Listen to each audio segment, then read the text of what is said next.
We're gonna tell you a tale of Texas, but here's one tall tale that's true.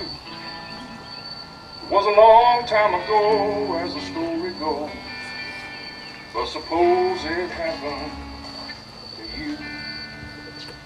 Our tale is an age-old mystery, and it's filled with hope and glory, while some folk call it history.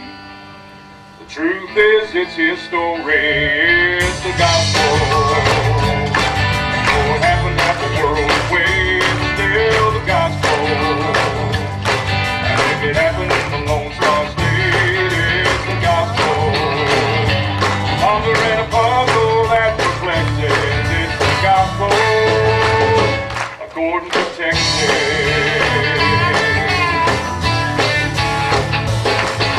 Events all really happen, but when it comes to who and where, well, you'll forgive us if we happen to rebel here and there. Yes, we took artistic license, but it'll help you to relate. You're not telling you no lies, friend, just the truth that's been updated. It's the gospel, and though it happened half a world away, it's still the gospel.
Well, howdy. Thank you for replying there. We had a feeling you'd show up. It's a good thing you did too, because me and my friends up here, we got us a story to tell. And trust me, as a storyteller, it's always good to have somebody here to tell the story too. Did you get all that? Okay. Anyway, where are my manners? Excuse me. My name's Luke, Dr. Red Luke, University of Texas Hill Science. Retired. Most folks around these parts just call me Doc. The rest of these folks up here you'll get to know as we go along. They'll be playing all kinds of different characters throughout the story. But I don't want you to get your hopes up or anything. It's not that they're subversive, mind you. It's just that we can't afford any real actors.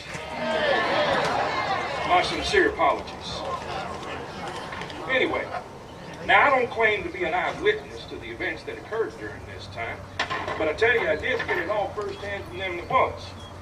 It all started when old Harold was governor of Texas. It was about that time that an itinerant preacher out of Lukenbach named Zach Harris was called to fill in for the Right Reverend Aronson, pastor over in Stonewall, who had taken ill. Now, while he was there, he met and took a liking to the pastor's daughter, Lizbeth. Now, it was no secret that Lizbeth wasn't exactly the spring chicken, you understand. But, to be fair, after preaching 15 years on the hill country circuit, old Zach was looking like about 6 miles of bad road, if you know what I mean. But they both God-fearing people, and so they got married, fell in love, in that order. They carved out a pretty good life for themselves up there in Lukenbach for many a year. Then one day, when they was in the autumn of their lives,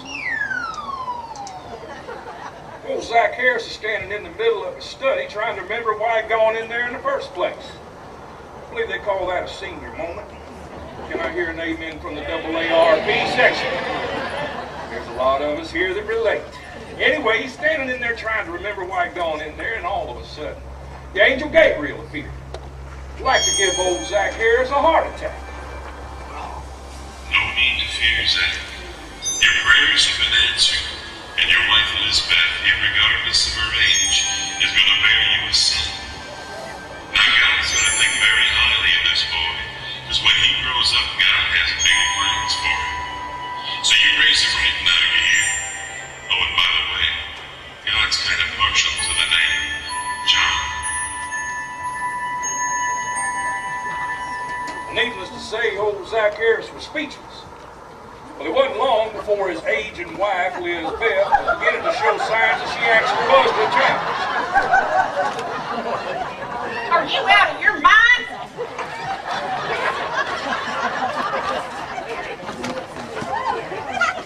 Now, Lizbeth's daddy, the Reverend Aronson, had him a brother who lived up in the Panhandle in a little town called Nazareth, Texas. Now, if you don't know where that is, it's just south of Amarillo. You hang a right at the Palo Canyon, then head straight south as the crow flies, and you can't miss it. Well, anyway, he had him a pretty little daughter named Mary Virginia. Now, her folks called her Virgin for reasons that any proud parent might well understand. Well, Mary Virginia was engaged to and in love with a handsome young carpenter by the name of Joe Scott Davidson. Now, Joe was also quite smitten with Mary. One day, he sat down with pen and paper in hand and tried to express to his intended all the things that were stirring up in his heart.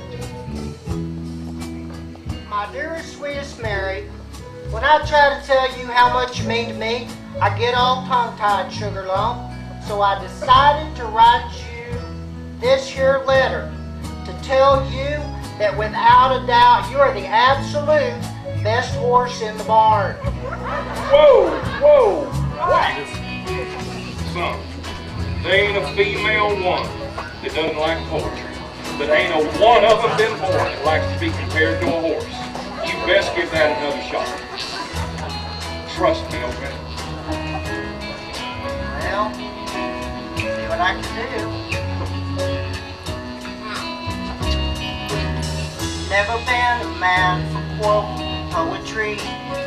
Looks like I'd better be before too long. Try to share these feelings stirring up in me. For as feelings go, they're mighty strong. Oh, 'cause I've been blessed by an angel, and I'll never be the same. Such a pretty little country girl. I didn't know you knew my name. Now I've been blessed by an angel. Darling, if you'll marry me, then I'll be blessed by my angel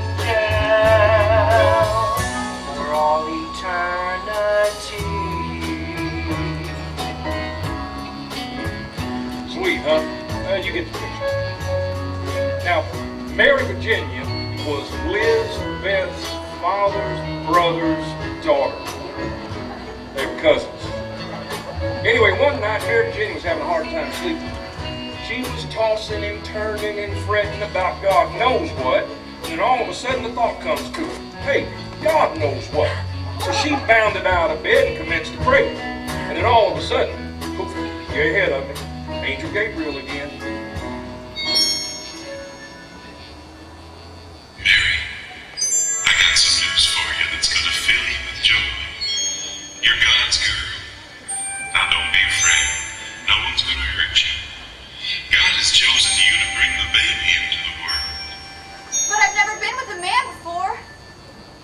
Of course you haven't. That's one of the reasons you were chosen. But this ain't just any baby. This is God's baby, come to save the world. The Holy Spirit's gonna take care of all those details, now don't you worry. Oh, and Mary, God's kind of partial to the name Jesus. A baby. God's baby. Wait till I tell Joe.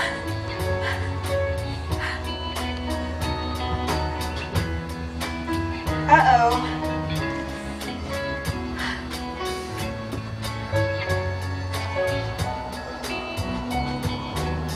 I don't know exactly what I'll say to Joe. He's gonna have to know before too long. Only God can strengthen him and help him see that to marry me would not be wrong. 'Cause I've been blessed by an angel, and I'll never be the same. Just a simple little country girl. I didn't know he knew my name. Now I've been blessed by an angel. Someday soon the world will see, and they'll be blessed by my angel for all eternity.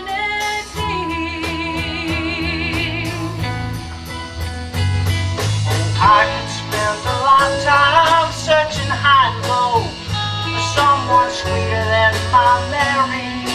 I may never know. This privilege he has given is an awesome one, to be the one and only mother created by her son. Now I've been blessed by an angel, and I'll never be the same. Just a simple little country girl.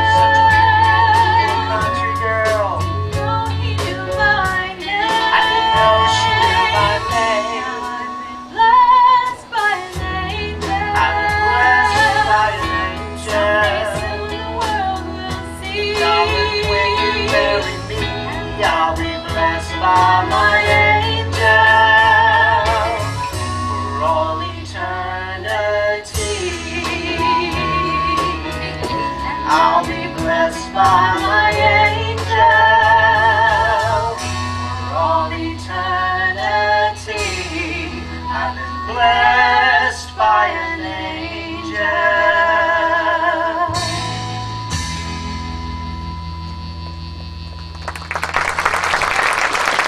Now, I think you better sit down.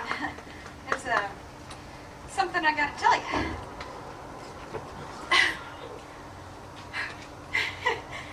Guess what? Hold it. We'd show you Joe's initial response to the good news, but we don't want to lose our PG rating around here. No, sir, he was not a happy camper at first, but he settled down later on that night when the angel Gabriel showed up again, confirming everything that Mary had told him. Angel said, "Stop being so contrary and marry Mary." Cool, huh? I love it when they do that with my voice because it makes me sound so much bigger. But anyway, Joe decided he didn't care what the rest of the town folk thought anyway. He loved Mary and he trusted her. So they got hitched and agreed to call the child's name Jesus. Which didn't really go down well with either side of the kinfolk because nobody on either side had ever been named after an expletive before.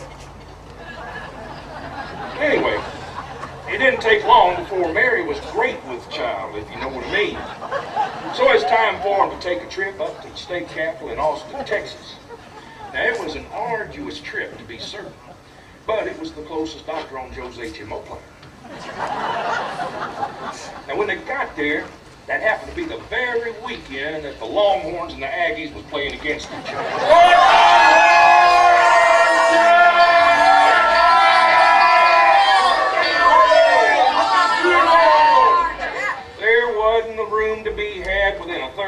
mile radius of that place. So they just kept on heading a little bit southeast until they came to a place called Wimberley. Now that's just full enough to Miss Edna Mae Mitchell's bed and breakfast when all of a sudden Mary's eyes practically popped out of her head.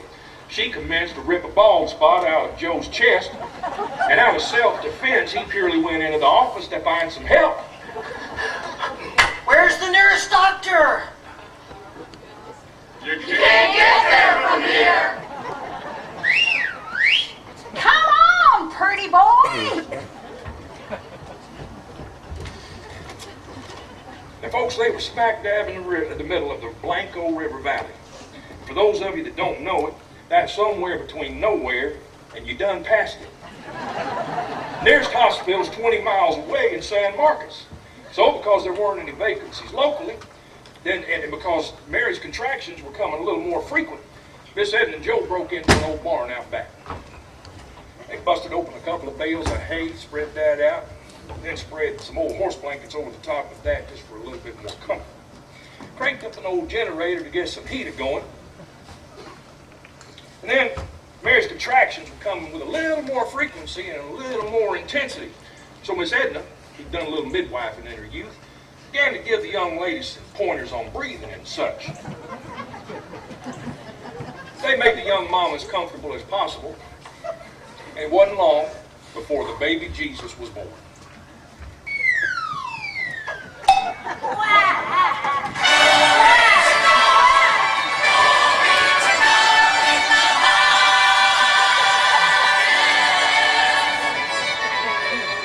They wrapped him up in a pair of long johns and laid him in an old Fredericksburg peach crate.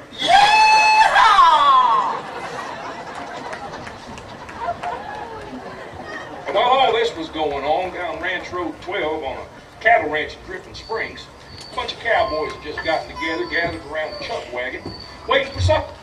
They'd just finished a long, hard day of branding, and they's powerful hungry. I hope you boys are hungry tonight, because I fixed you up a real surprise. Well, I'm so hungry I can eat my horse. Now you done it. You went and spoiled his surprise. Say, Cookie, did you pick up that picante sauce? You won't be needing any pecani sauce tonight. I fixed you boys up a good spinach quiche.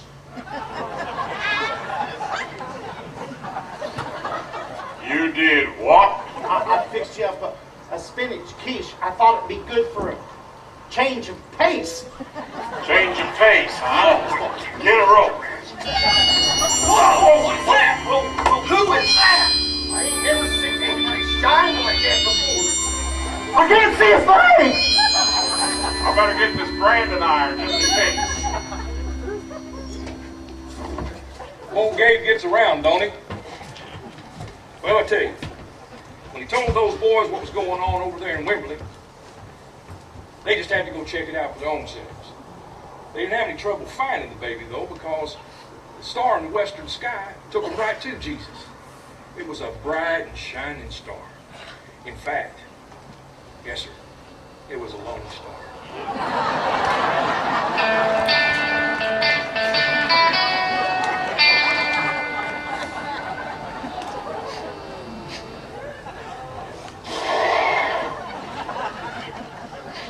I tell you what, that and miles of Texas just gets me every time.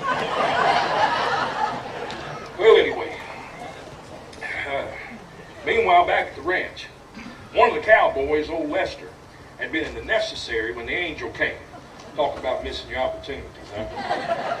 Unless you're well over 40 like me, then those opportunities come few and far between, and I believe there's a gentleman right here that understands my pain. I'm telling you, you take advantage every time you can. I remember one time I was out in the... Please don't share.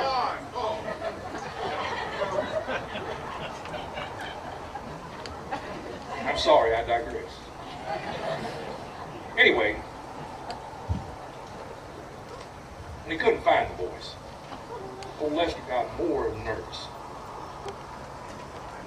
Yo, you see the boys?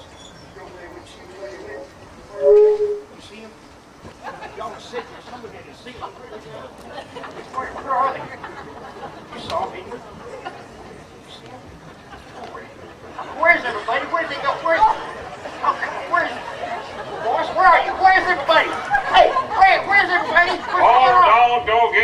long John's in and out there, Lester? Oh, you scared to death. Where have you been? We've been out yonder burying a cook. Oh, that's very funny. Now, what are you up to for real now? Oh, you just settle down on the hay there and we'll tell you a story. This better be good. Oh, it will be, Lester. It will be. Take a seat now, son. The longhorn was rest the last wood turned in. But my hair more still than it ever had been. When out of the east came a star that shone so bright. Good God Almighty, Lord, He showed us the light. He showed us the light. Yes, He showed us the light. There was no more darkness and no more night. Nearly stopped breathing cause it gave us such a fright. Good God Almighty, Lord, He showed us the light.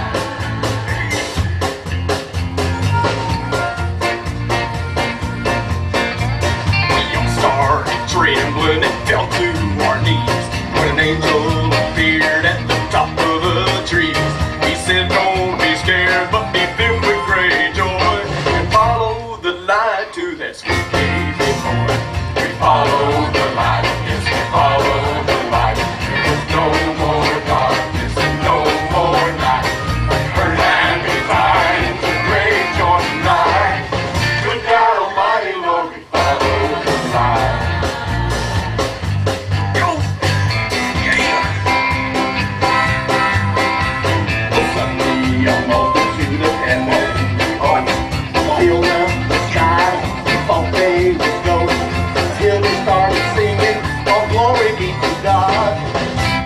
The picture into Wimberley we got. We follow the light, yes we follow the light. In the pitch black shadows of a sleepless night. Left all our candle, though we knew it wasn't right. Good God Almighty, Lord, we follow the light. Now, you go ahead, Bishop. Don't you? I sit wait. We got to town and just spit in there. Starting by a barn we can bear. We open the door to a glorious sight. Jesus in a peach crate on Christmas night. He is the light, I tell you, He is the light. Piercing the darkness, consuming the night. Taking what's wrong and making everything alright. Jesus is born, I tell you, He is the light. He is the light, I tell you, He is the light. Darkness consuming the night, taking what's wrong and making everything alright. Jesus is born, I tell you, He is the light. Jesus came down from heaven, and He is alive.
Celebration, the proud parents had another visitation from you-know-who. Hey, Joe, old Harold is fit to be tied. He thinks all this virgin birth stuff has made a laughing stock of the entire state of Texas. He says he's fed up with religious fanatics, and he's issued a warrant for your arrest. He's gonna lock you both up, and Lord knows what'll happen to the both of you. You better head south to the Mexican border and be quick about it. Ándale, ándale.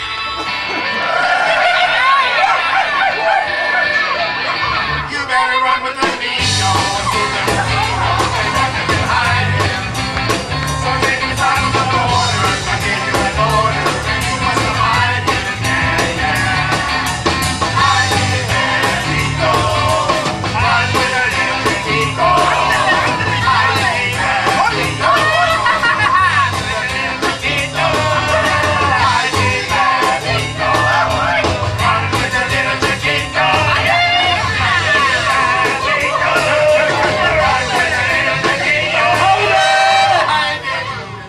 Si, senor. Mercy sakes, y'all was really having a good time, weren't you? Don't let it happen again. We got us a story to tell here, and it's not about a bunch of musicians hot dogging on the stage.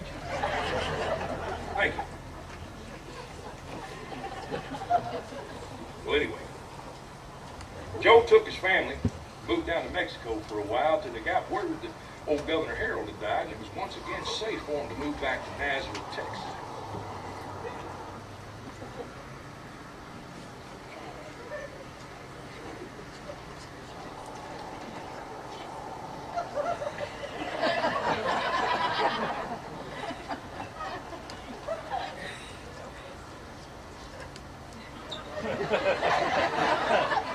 Excuse me, sir, could you hold on? Okay. Just in case.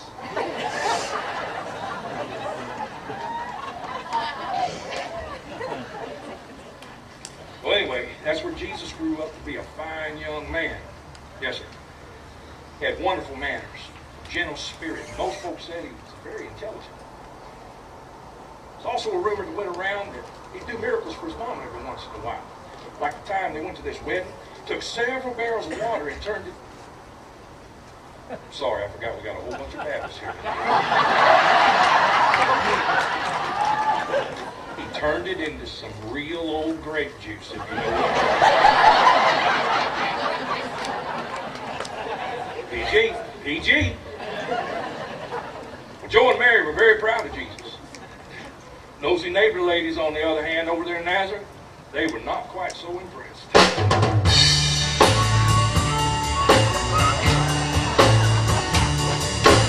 Mama, don't let your baby grow up like that teacher.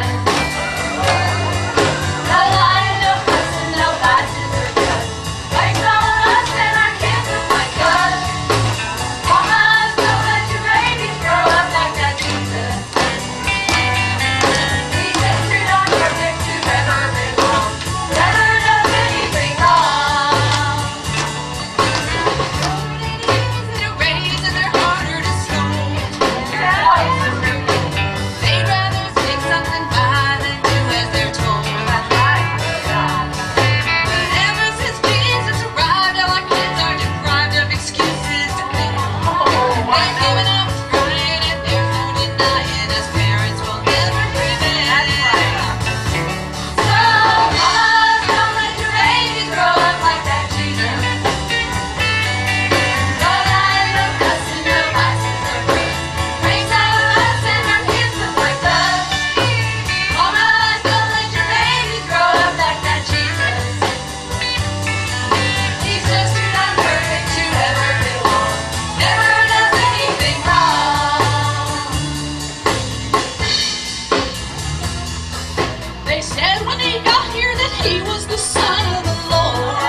encourage them, folks.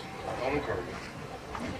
Well, when Jesus had grown to full manhood, there was a new preacher out in the Texas Hill Country gaining quite a reputation for himself.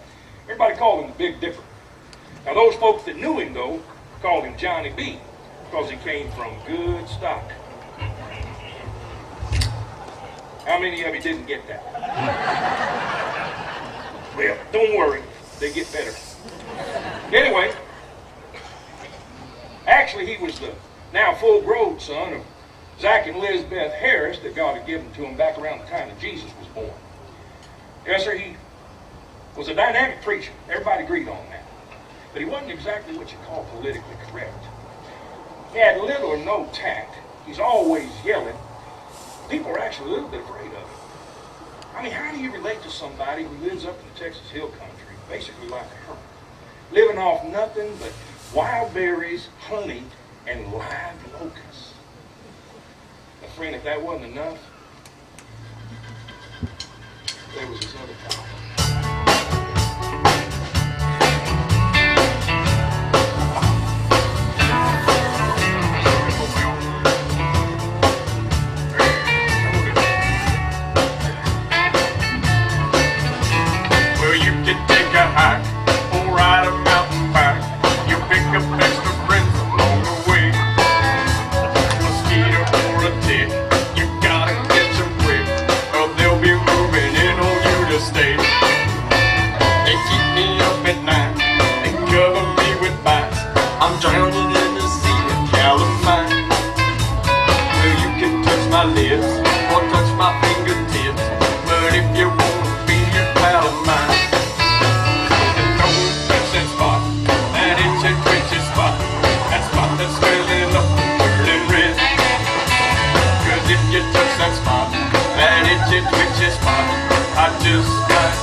Recognizing him. But in the meantime, can you stand a little fatherly advice? Shoot. Calm down, son. Don't go losing your head over this thing. I'm sorry. You just slipped out. Preach it while you can, bro. Oh, yeah. Wait. You sons of snakes. Do you think you can weasel your way out of hell like you slipped in this hell river? You better clean up your act and get a knife. One that won't humiliate you. God confront you with it. My brothers and my sisters, come and lend me a ear. This world is full of people who got plenty to fear. Now I'm not just a preacher with a pretty face. God sent me with a message for the human race. He called me from the wilderness to give you a clue.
if someone was to accuse you, and you, of being a servant of the Most High God, would there be enough evidence to hang you for it? Don't you go around telling me you go to church like regular. If I can sit in that garage for a month of Sundays, that don't make me no automobile. No, sir. He knows every single last one of you is filled to the brim with sin. But he didn't come to rub that in. No, he didn't come to rub that in. He come to rub it out. That's right now. You got to give it up to the boss. I ain't talking about no Springsteen. I'm talking about the big boss. The celestial CEO. The big kahuna. He was there at the beginning. He gonna be there at the ending. And that ending is sooner than you think. So you gotta get ready. Come on, get ready. Get ready.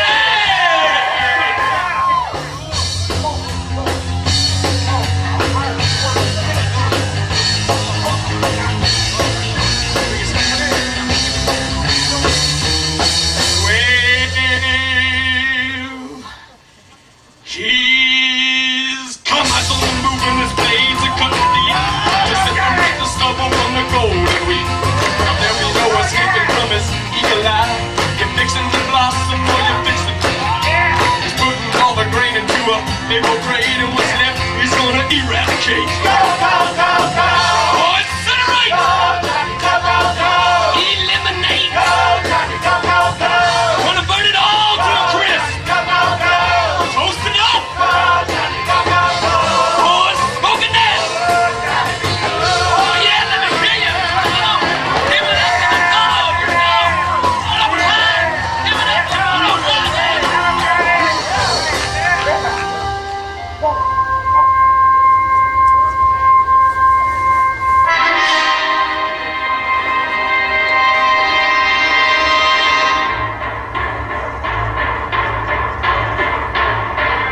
Hey, Jesus! Hey, cuz! Look on here, everybody! This here is the one, the only Lamb of God!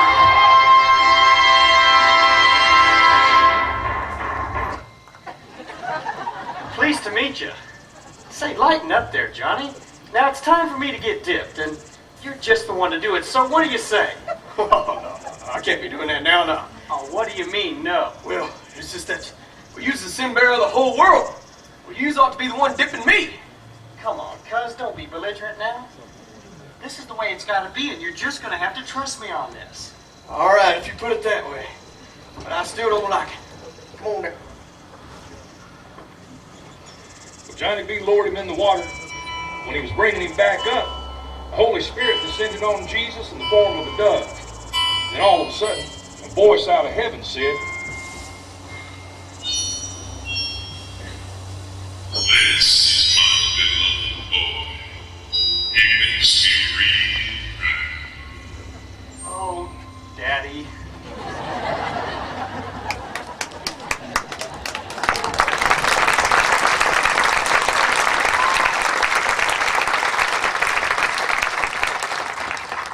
well, Jesus was excited.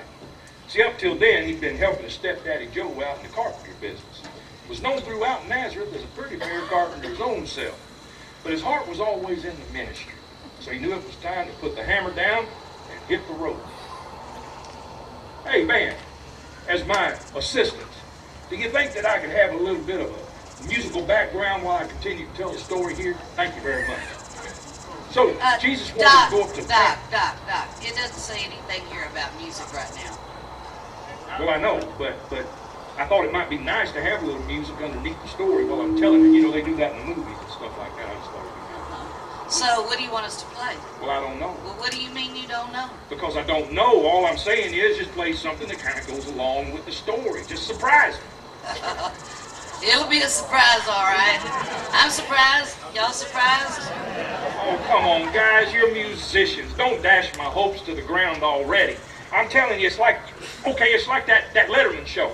Dave tells all the jokes, and then that little weasel Canadian fella comes up with all the appropriate music.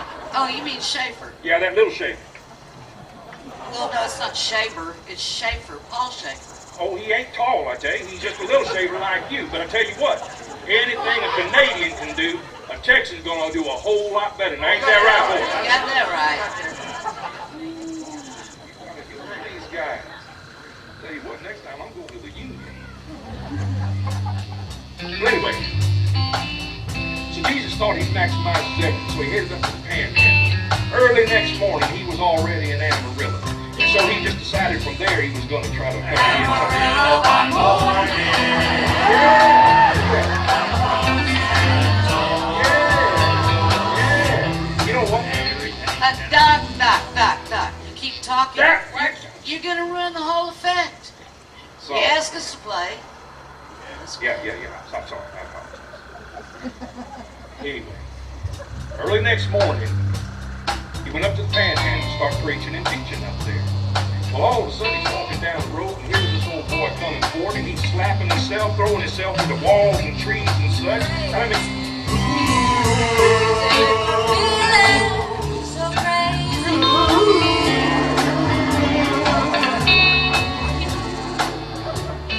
now that was pitiful. I think I might have been crazy for asking for music. I hope not. Well, anyway, Jesus knew right off it was a demon possessing that boy's body. So he just walks right up to him, tells that demon to leave, and he did.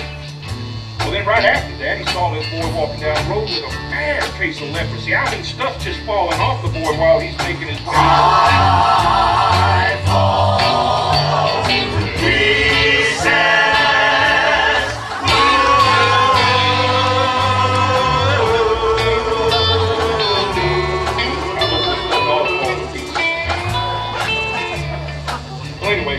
walks up to him and just touched him. And lickety-split, that boy was instantly healed. And I mean, Jesus didn't have no aloe vera juice or nothing. Well, it wasn't long before Jesus was known all through the Panhandle as not only a teacher, but also a healer. Well, he couldn't wait to get back home and tell the home folks how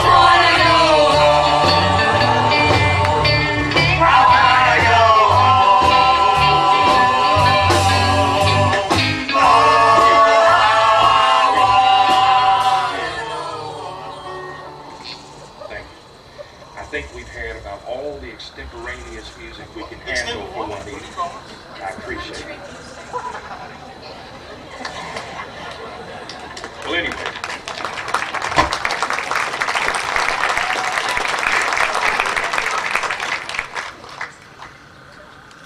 So Jesus, when he got back to Nazareth, the people back there, they weren't having it. They knew him as Joe Dodge Davidson, boy, and nothing that Jesus or anybody else could say or do was going to change that. Well, that's their loss. So Jesus decided to shake the dust off his boots and head someplace where people actually might recognize the truth when they heard it. So, next morning he headed south toward Lake. And as he's walking along the Blackwater River, he saw a fellow fishing off a pier.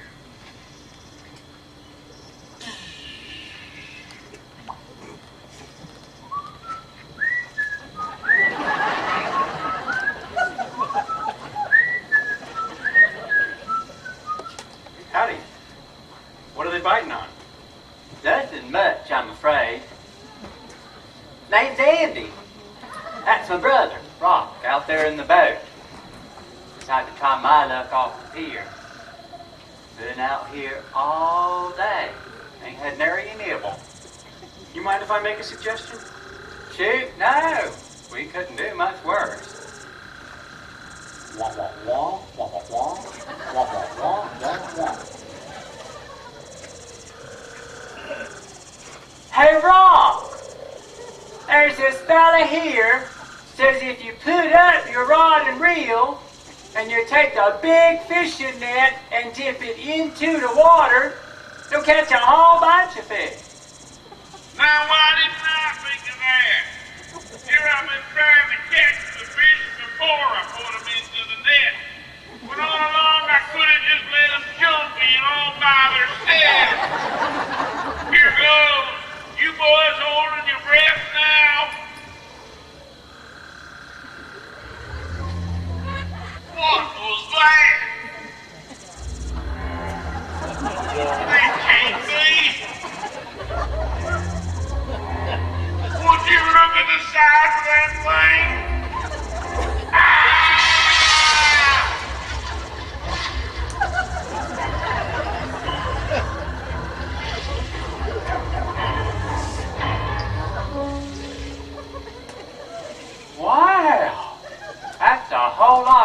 all right. Yep, a whole lot of fish. You think he can handle it? Shoot, Brock's been a fisherman since he was knee-high. He'll be all right. Don't know how we're going to thank you, though. I mean, till you come along, we'd have gone home empty-handed. I mean, well, I guess what I'm trying to say is, I love you, man. Say, Andy, you got a minute? I'd like to share my light with you, bud.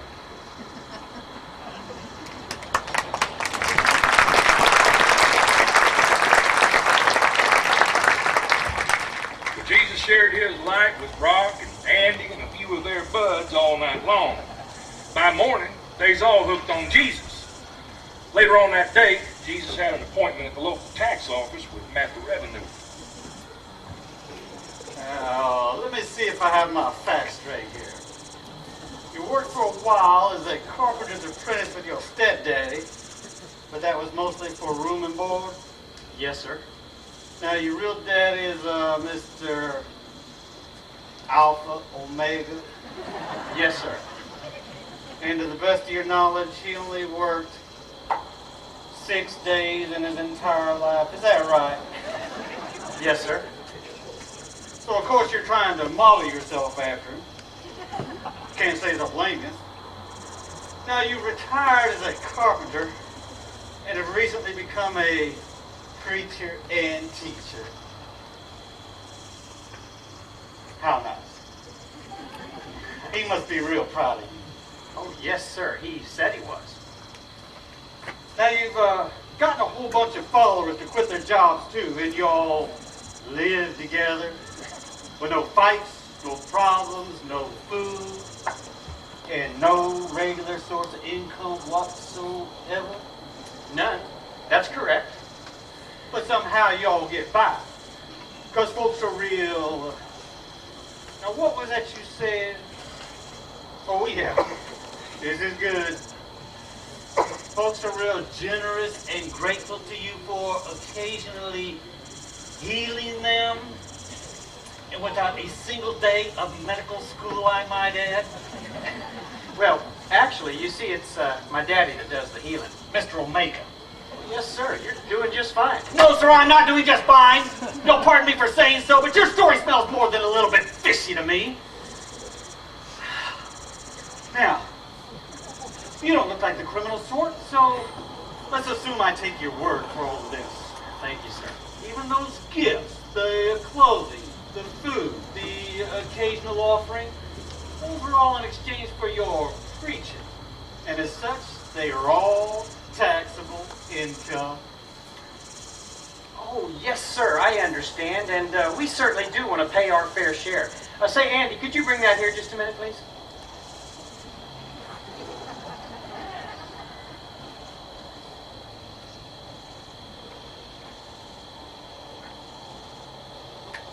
Do you think that'll cover it?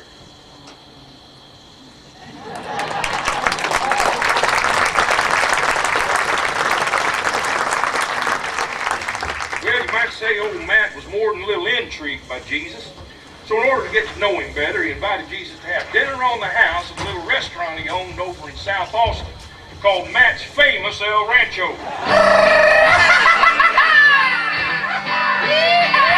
You better run with your knees, so take it down to the border, I give you an order, and you must abide it. Yeah, yeah.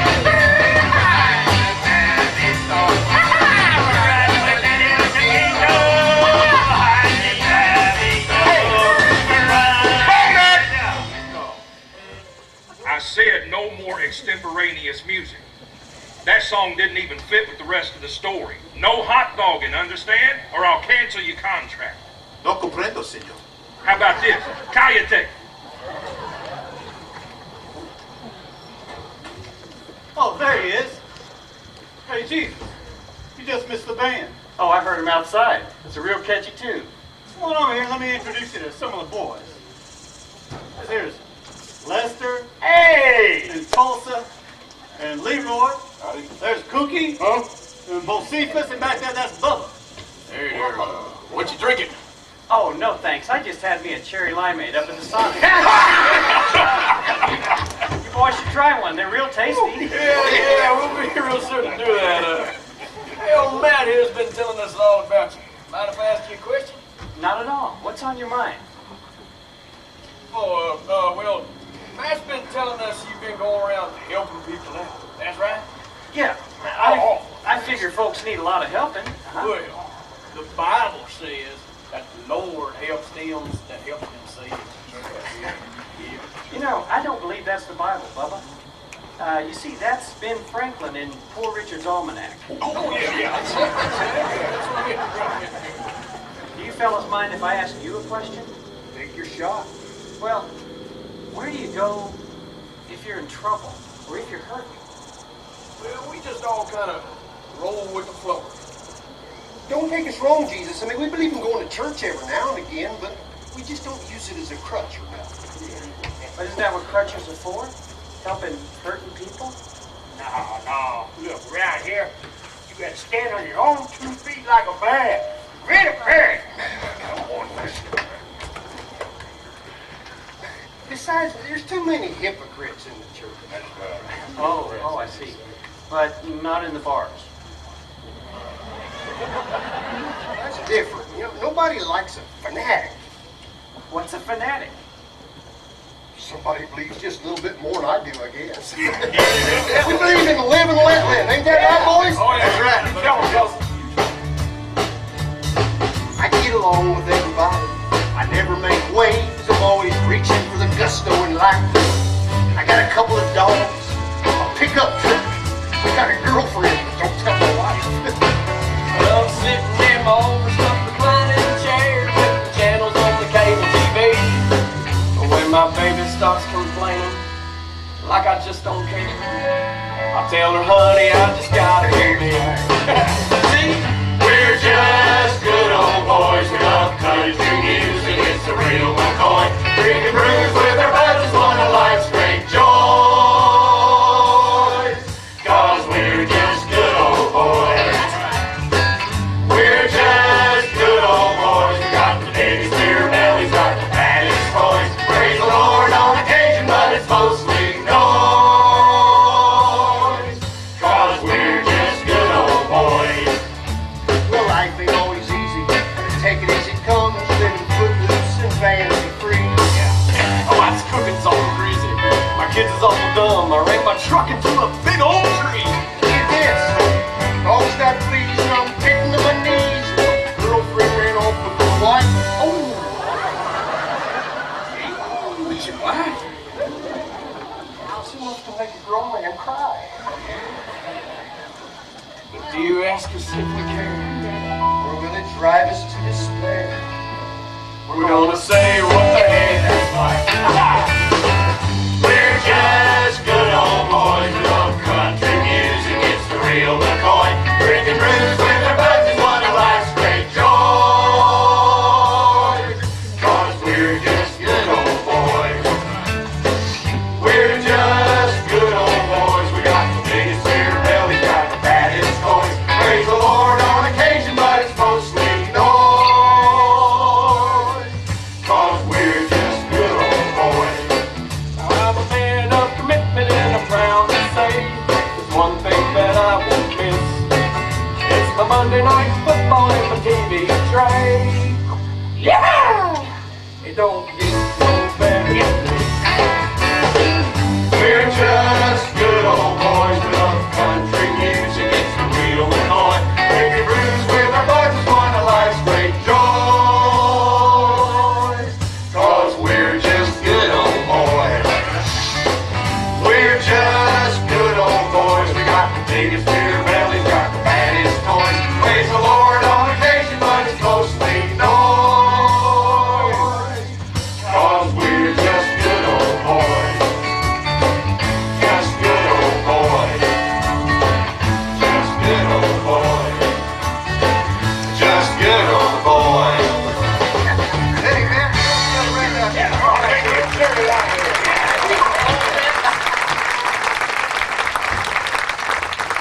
Well, sir, I tell you, Jesus took a lot of heat from the local churches for hanging out in bars and such. the boys liked him because he didn't back down. And he had a way of putting things.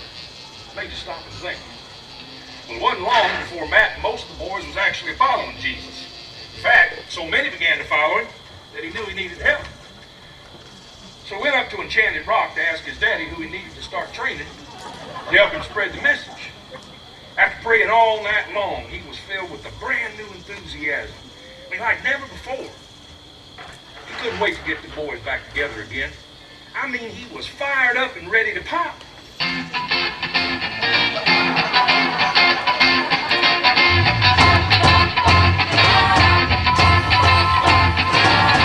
I'm gonna tell you what I'm gonna do. I'm gonna give him my love to you.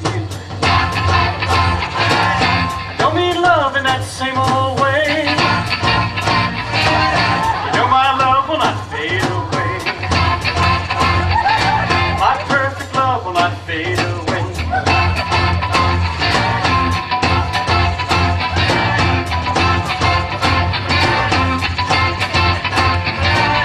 My love is bigger than a Cadillac. Take it for a ride, you won't want to come back. But your love for me's got to be real, for you to know just how I feel. A love for real will not fade away.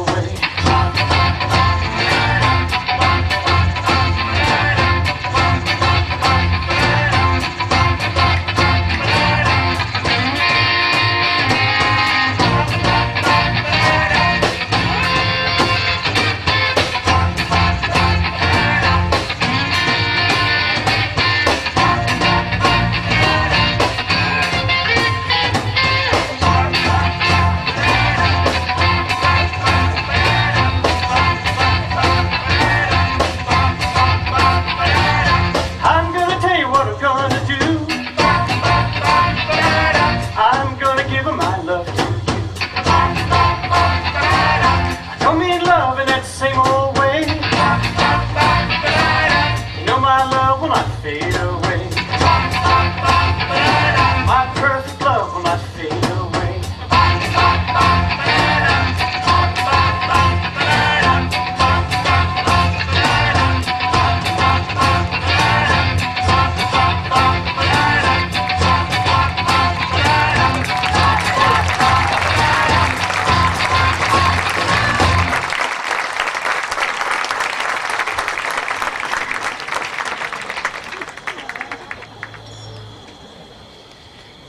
Well, Sir Jesus and the boys pretty well covered the panhandle, spreading the good news wherever they went.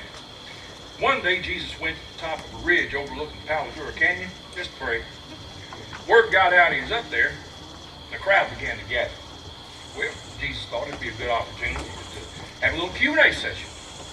Before long, the crowd grew to twice in size, and almost everybody had him a question. Excuse me. Now, as I was saying there, young fellow, I hear tell you've been going around saying some pretty strange things like, the last to be first, the first to be last. Look, first come, first served around here. And we don't much cotton to folks cutting in line, know what I mean? Well, no one has a say in how they come into this world. You see, some folks come in with a lot, and if their hearts are pure, a lot's going to be expected from them.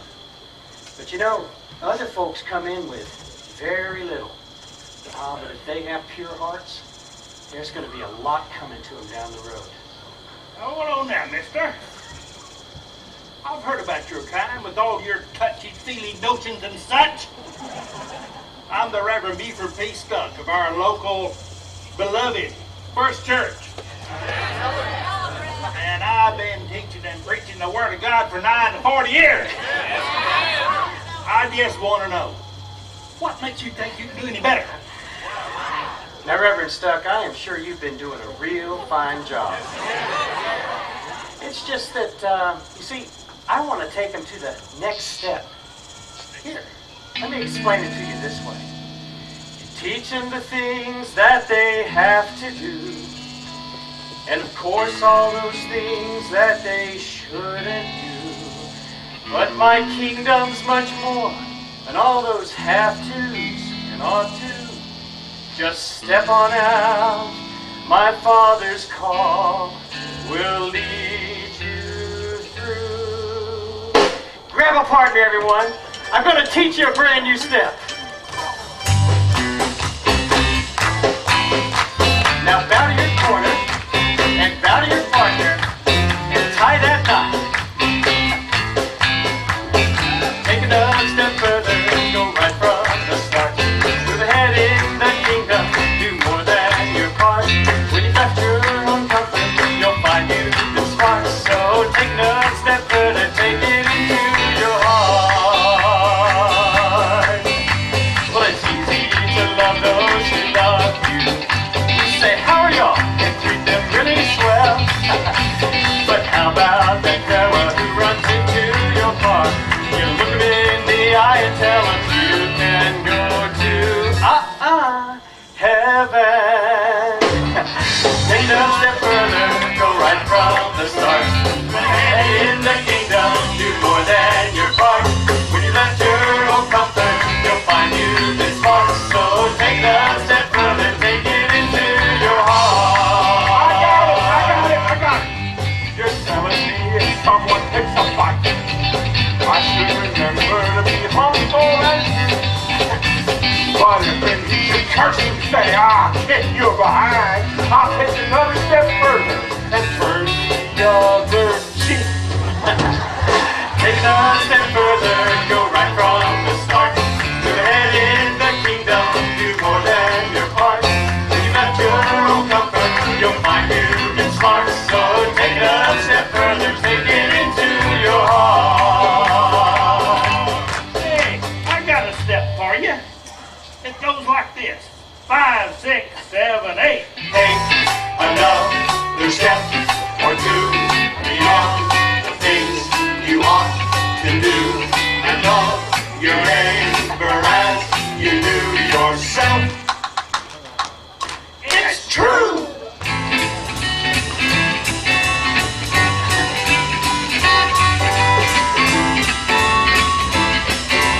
Take another step, take another step. Take another step, take another step. Take another step, take another step. Take another step, take another step. Just take one more step.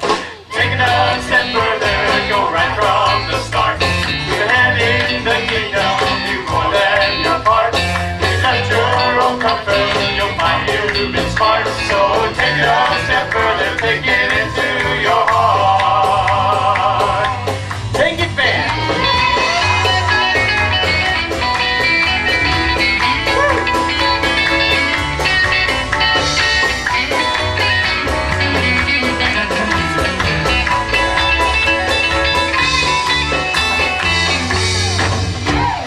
Take another step further, go right from the start. Move ahead in the kingdom, do more than your part. When you left your own comfort, you'll find you've been smart. So take another step further, take another step further. Come on, take another step further, take it into your heart.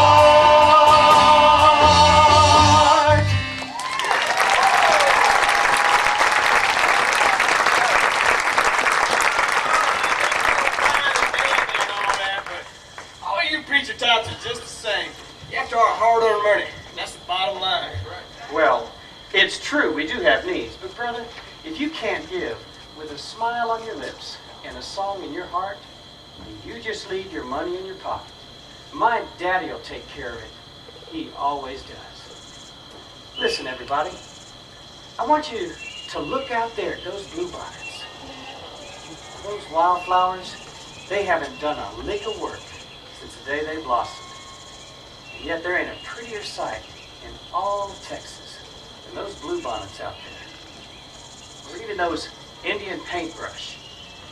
Now, if my daddy cares enough to clothe a field of wildflowers that's here today and burned up in that August heat tomorrow, how much more will he care for you?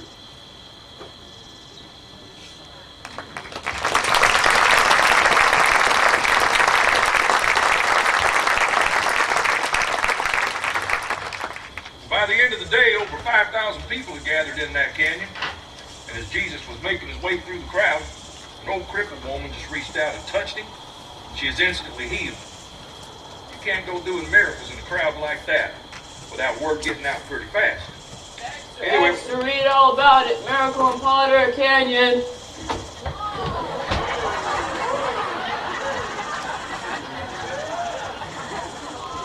is he new? Does he hope to get old? Mercy's sakes. Anyway, wasn't but a few days later, helicopter lands in a field nearby, and a couple of security guards gathered up Jesus and took him over to the house of a very prominent judge whose little girl had just died. Seems like the judge had heard about the miracle and somehow was convinced that Jesus could bring his daughter back to life.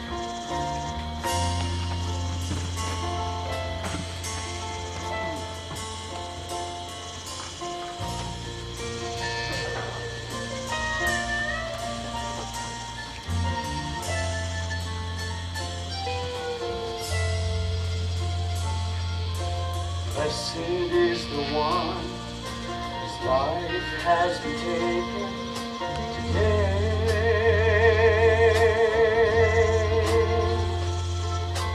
Blessed is the one whose life had to end this way.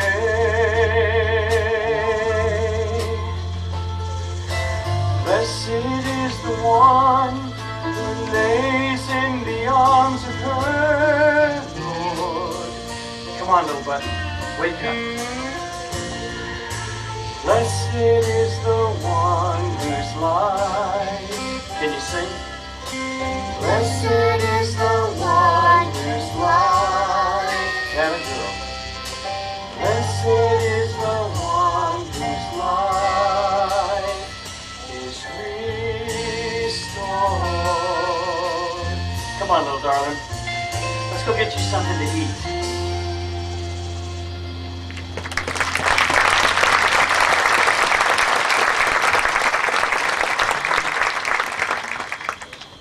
Well, mercy, mercy. The cat was definitely out of the bag now. Overnight, Jesus was on more magazine covers than Obama. And he was in demand, too. I tell you, couldn't wait to get the boys together. Workload got so heavy, he knew it was time for him to impart some of this training out there and get to work. So he got the boys together in the back room of an Armadillo bowling alley.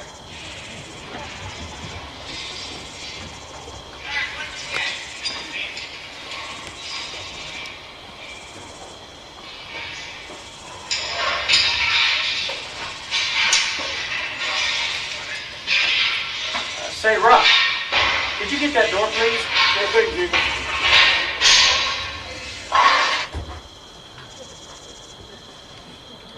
Now, I'm not sure we're all acquainted, so I thought we'd just take this time to, just go around the room and introduce ourselves. Rock, how about we start with you? Sure thing. Name's Rock Johnson. This here's my brother Andy. He runs a litter. He don't talk much on account of he's kind of slow. But he's got a really big heart. Big heart. Well, these here are the Zebedee boys, Jim and Jack. That's Phil and Bart. And y'all know Matt. The revenuer. Now, boys. This here's Tad and Simon. Likes to be called Rev. And we need to work on that, by the way. Some of you may remember Tom here. And this here's Jimmy Alvin. And of course, this here's Judd. Judd who? Judd Iscariot. Like I've never heard that before. Is this meeting about something, or are we just going to sit around here playing the name game all night? Okay, well, let's do something right now then. And this is going to be a little different. Why don't y'all take a knee? Come on, I ain't going to hurt you. And take your hats off too.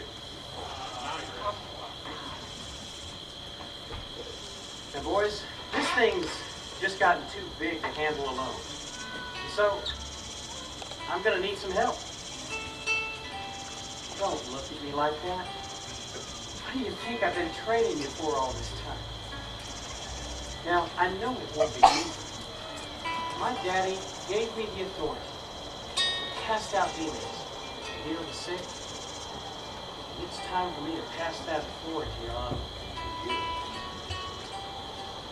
At this very minute, I want each of you to stretch your faith and receive my power.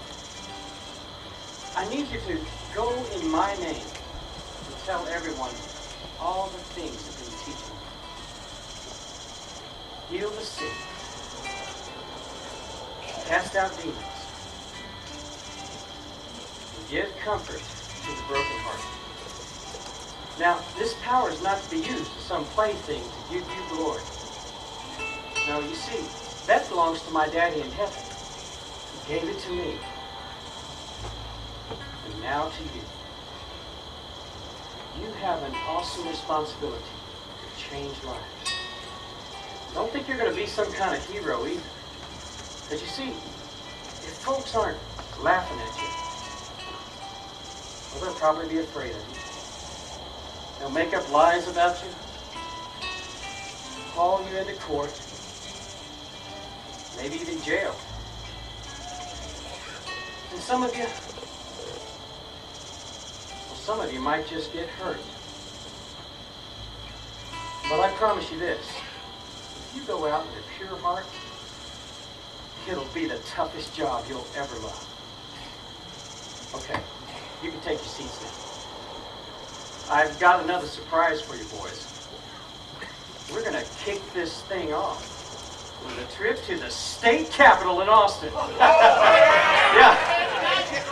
Yeah, seems they have this convention going on up there for the Church of Political Correctness and Adjustable Standards. Boys, I believe we can raise a few eyebrows. So what do you say? Now, this ain't going to be no picnic. Well, as a matter of fact, I might as well level with you right now. You see, eventually, well, I'm going to be turned over to the authorities. And, well, they're going to string me up. But it's only going to be for a few days. I'll be back. I promise. Guys, there he goes again. What is it, Judd? It's nothing. Come on, Judd. There's something on your mind and we'd all like to hear about it. It's not good to keep things bottled up inside, you know. Come on, you gotta let it out. Come on. Well, I hate to say it, Jesus. I don't know why you tease us. We gave up everything to follow you. Although you get confusing, it's you who did the choosing. But we know you'll cause that'll be the day. You say goodbye, that'll be the day. You say goodbye, you say you're gonna leave us. You know it's a lie, cause that'll be the day when I die. Hey, what'd I say? Oh, you bunch of losers. Okay, you boys ready to hit the road? Well, get ready, Austin, Texas, because we are on our way to the annual Church of Political Correctness and Adjustable Standards Convention. Yeah! You've all been specially picked for this commission, and not as hired hands, but as my friends. My daddy's got some mighty big ambitions, and the capital is at our journey's end. We've got to get on down to Austin, it's time to take a stand. Gotta get on down to Austin and stamp out all that sin. I believe we're ready, we're tails to the wind. Gotta get on down to Austin, we're on the road again. We're not voting for some phony politician or rustler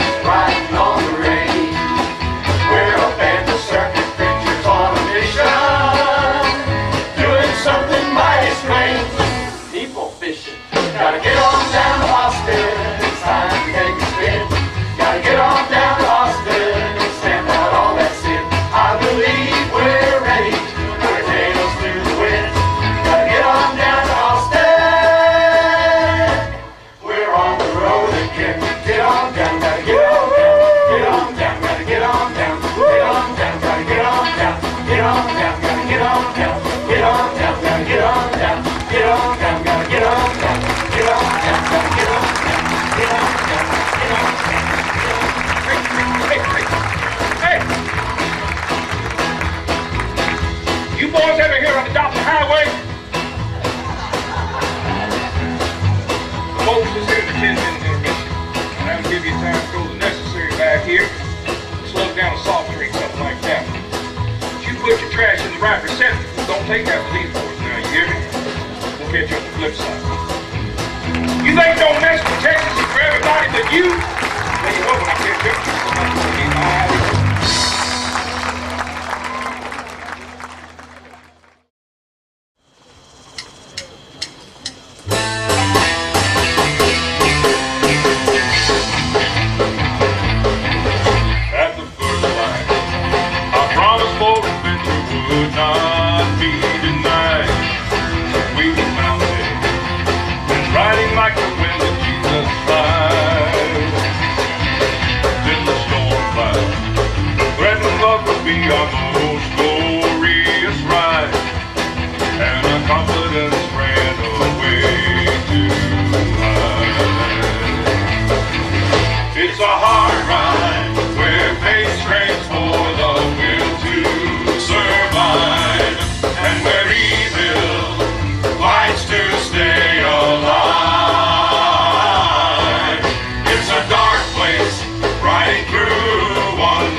Hitting the road, weren't they? Expecting a glorious ride all the way to the Capitol building. Instead, first night out of the chute, they ran into a little problem. It turned into a very long and quiet ride back home. See, it was supposed to be your normal, everyday, run-of-the-mill demon exorcism. When it came right down to it, the boys panicked. Jesus was forced to pull their irons out of the fire and cancel the rest of the road trip. Now, the boys felt like they let Jesus down. They didn't even want to think about what their family and the rest of their friends were going to say when they got back home with the tails tucked between their legs and all. Jesus kept muttering something about a faithless generation, but mostly just kept to himself. And the boys worried about his isolation, so one day Judd came up with an idea that the rest of the boys just knew. Jesus was going to love.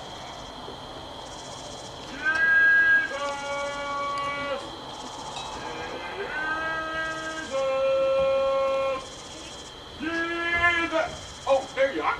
Hey, you in here, fellas? Jesus, you are not going to believe the master plan that Judd's come up with. First of all, Andy and me, We ran into this fella from New York City. New York City. And he says he's going to get us all kinds of free media and TV exposure. And man, he said he's going to get us one of those, what do they call them? Tax exempt status. Tax exempt status. How do you like them apples? Just like that. Anyway, and John here, he's got all kinds of connections with local militia, and they're hooked up on the internet all over the country. Politicians who are sympathetic to our cause. Come on, Judd, you tell him. You're much better at this. Ever since I was a boy, I dreamed I'd have the joy to be a part of something great, something with national attention, from Wall Street to LA, with a trademark known in every state. And now I thank my lucky stars that we have come so far to be so close to all our dreams. Afraid that you don't get it, so before you choose to quit, we'll try to tell you what this means. Listen, you ready? We're talking big, big business. Very big, really big business. We're talking mega corporation with multiple locations and outlets all around. And with the way you have the words, the miracles we've learned will be the best show in town. Yes, we're talking big, big business. Very big, really big business. We've got to get the network. Absolutely. Get on the internet. I see you wrong. And we'll have megabytes, gigabytes, soundbites, petabytes. Oh, no. And we'll have management. I'll be the president, you'll be CEO. Yes, we're talking big, big business. Very big, really big business. And then we'll say, Big Blue, who are you, Mr. Dell? You had your name, cause KBSQS.com is here to stay.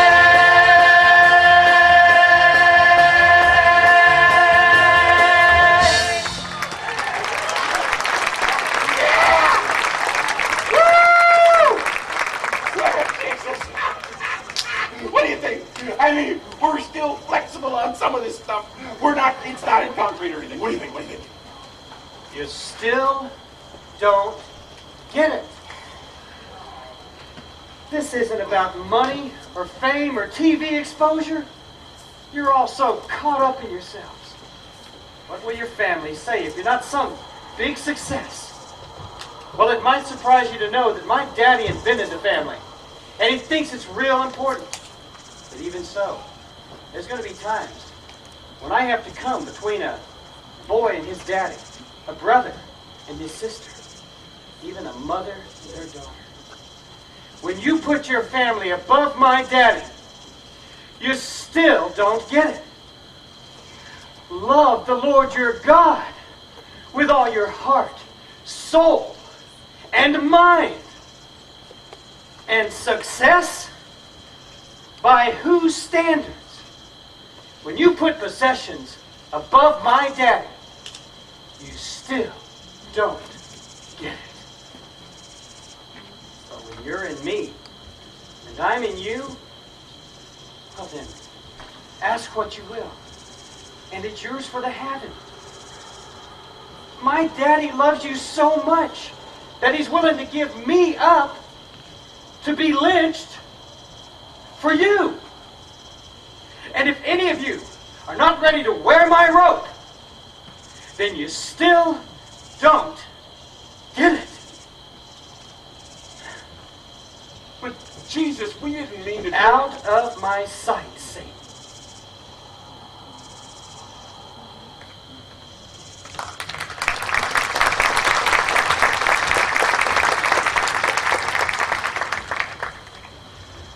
Well, Jesus never could hold a grudge. So he said, excuse me.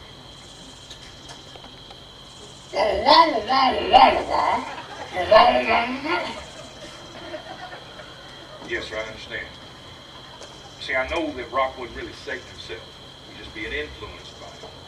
See, I don't have enough time to explain that to these good people. See, I'm trying to fit a 10-pound story into a 5-pound sack.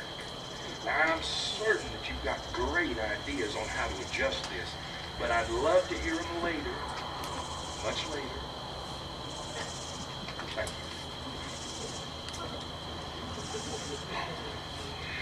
you. Anyway, as I was saying. Doc, Yes, sir. did you know that Satan was really from Texas? I know I'm going to regret this. No, sir, I didn't. Why do you say that? On account of his name. His name? Uh-huh. And what would that be? Beelzebub.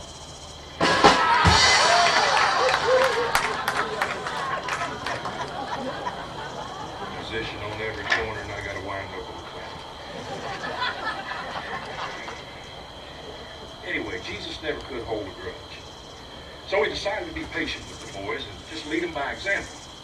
He started getting out in public again and doing some pretty fair miracles. Like the time he took 5 large tortillas and a couple of tuna smack backpacks and fed 5,000 people with it. I tell you what. I tell you what. Wasn't long before the boys had a lot more experience under the belt and a little more faith. So Jesus knew it was time to put him to another test. Now, Andy, I told you, do not play cards with that man. That man is a card shark. He will take you of all of your money, and you don't have much, son. You got any of these?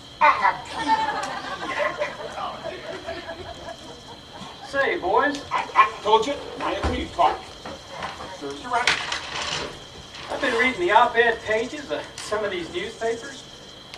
Seems that folks around here think I'm everyone from Johnny B to Moses. There's even a Reverend Kyle Fuss right here. He's got this ongoing column. He thinks I'm the devil himself. Almost had me going. Anyway, all this got me to thinking, well, just who do you fellas think I am? Andy? You're my best friend in the whole world. Well, thanks, Andy, but that's not exactly what I was looking for. Look, you man. How about you, Matt? You are a teacher. I should have taught you better. Here's the problem. I knew you were going to say that. You're a healer? Look, is that your final answer? Boys, these are all things that I do, but they're not who I am. Rock, how about you?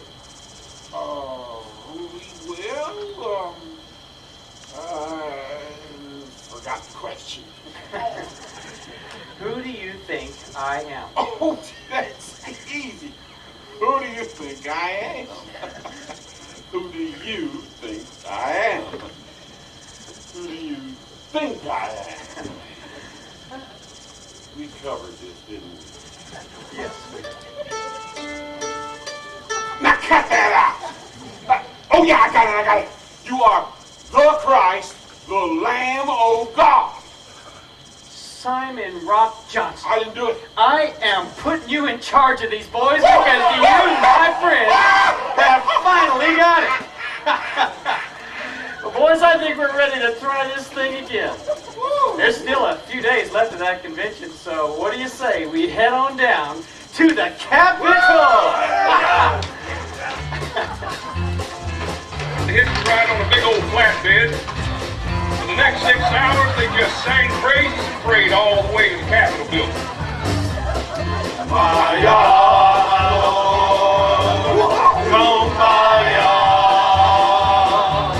Meanwhile, back in Austin, word spread that Jesus was on his way. Huge crowds began to form all up and down Congress Avenue because they knew he'd be coming to the Capitol building first thing. They began cutting off cedar branches and waving them in the air and laying them down in the middle of the road just to honor the miracle man. When they got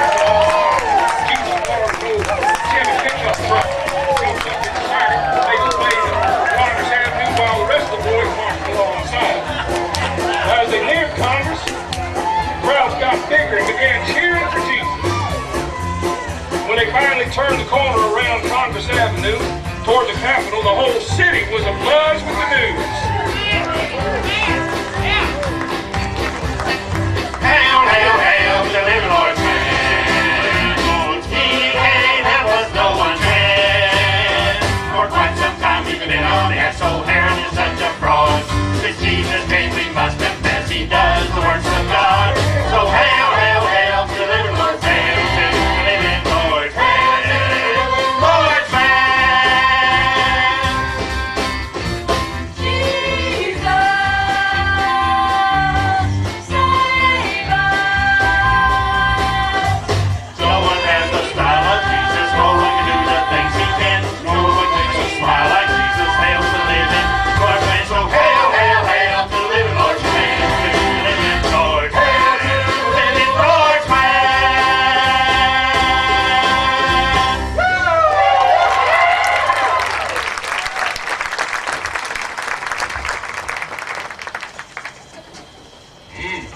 Now this is different right here.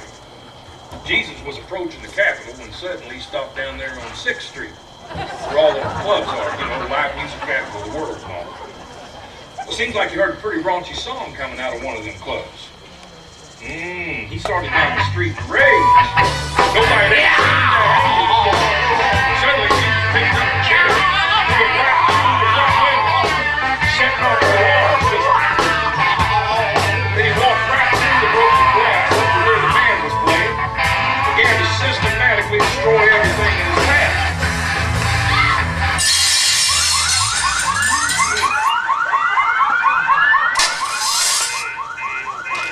He didn't stop until the sound system was completely demolished. Then he jumped up on the table and began tearing into the crowd. You sons of snakes! My daddy gave you music to make this world beautiful and to praise and worship him. But you corrupted it to celebrate the sins of your own flesh and every foul thing.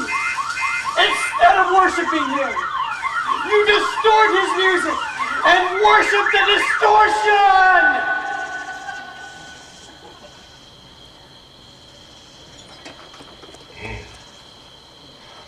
Seems after Jesus simmered down a little bit, he took a walk a few blocks away down the town lane just to cool off.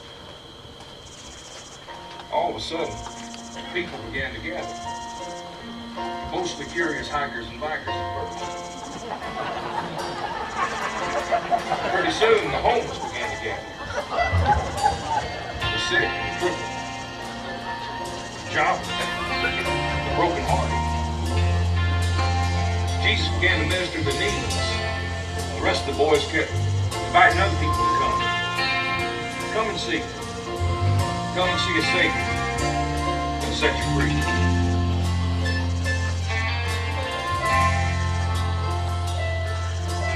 Blessed is the one who knows he doesn't have enough.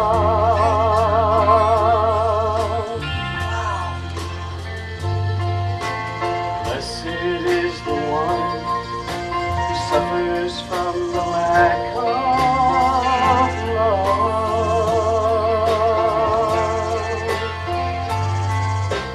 Blessed is the one who chooses not to force his own way, but shows mercy. Blessed is the one who needs. Blessed is the one who needs.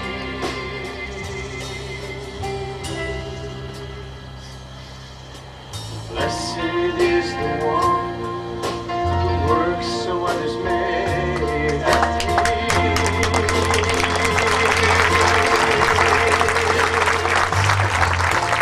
Blessed is the one whose heart is full of God's own feelings.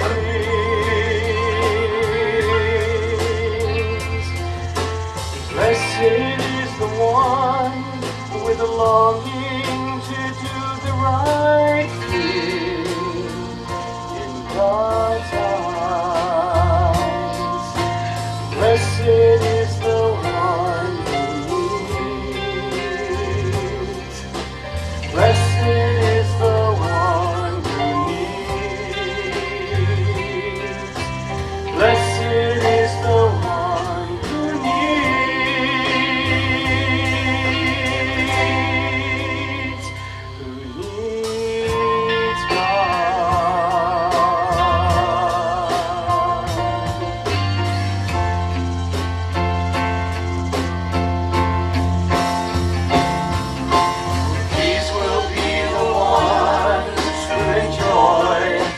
kingdom of heaven.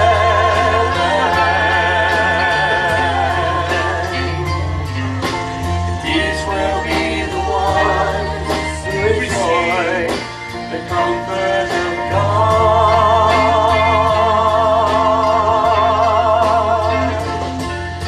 And these will be the ones who inherit the good, good land that we love. These will be the ones who need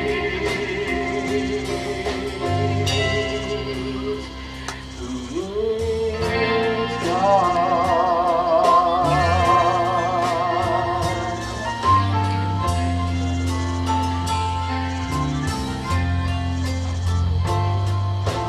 Blessed is the one. Oh, blessed is the one. Blessed is the one. Oh, blessed is the one. Blessed is the one who needs. Blessed is the one who needs. Blessed is the one who needs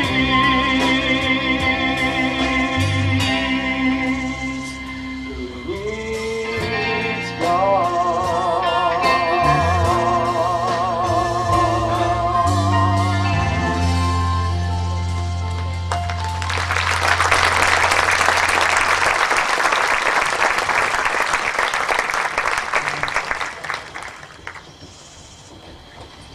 Well, meanwhile, back on 6th Street, the club owners and the musicians union was meeting with a bunch of the patrons to join factions against Jesus. Well, not far away from their convention center, the Church of Political Correctness and Adjustable Standards had just concluded their convention. The Reverend Dr. Kyle Fuss was meeting with his board of directors. He invited one of the followers of Jesus to actually attend the meeting. Before he arrived, though, they began to voice their own opinions of what needed to be done with this Jesus.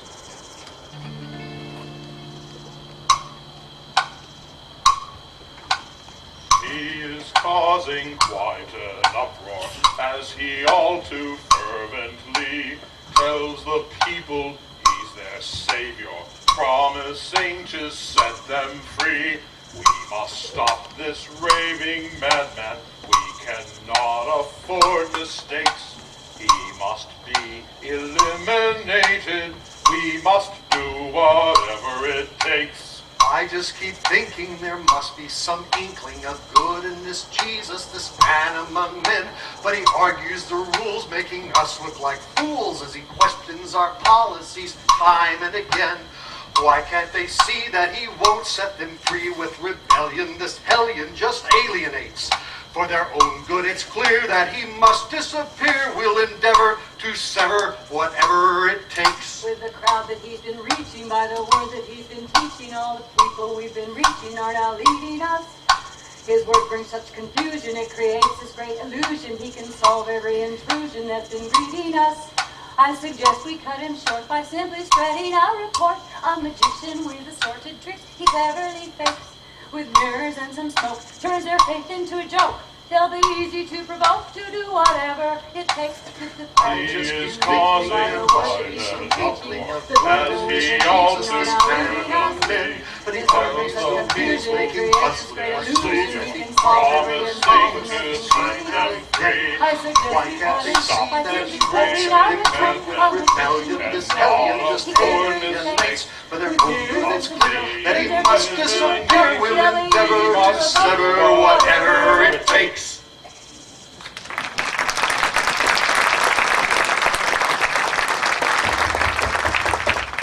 That must be him now.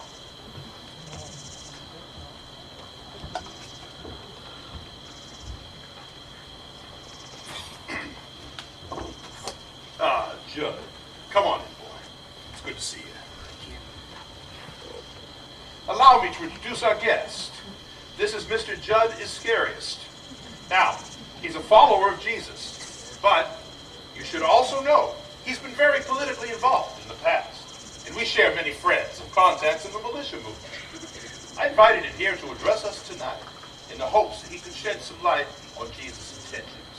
Now, all of this is strictly informal, Judge, so don't be nervous. Why don't you share with them some of the concerns you expressed to me earlier today? Thank you, Reverend Fuss. I hardly know where to begin. I guess I just thought if you could know him like I do, you'd understand him a lot better. See, he means well. He really does. It's just that lately, well, I think the stress is starting to get to him, you know?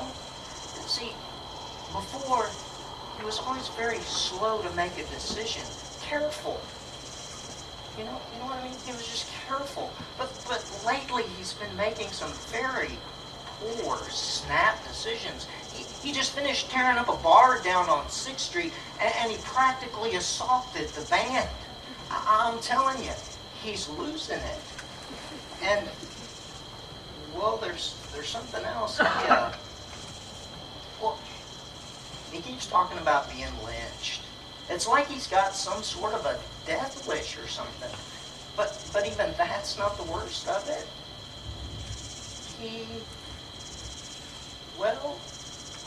He says in 3 days he'll come back from the dead. Oh.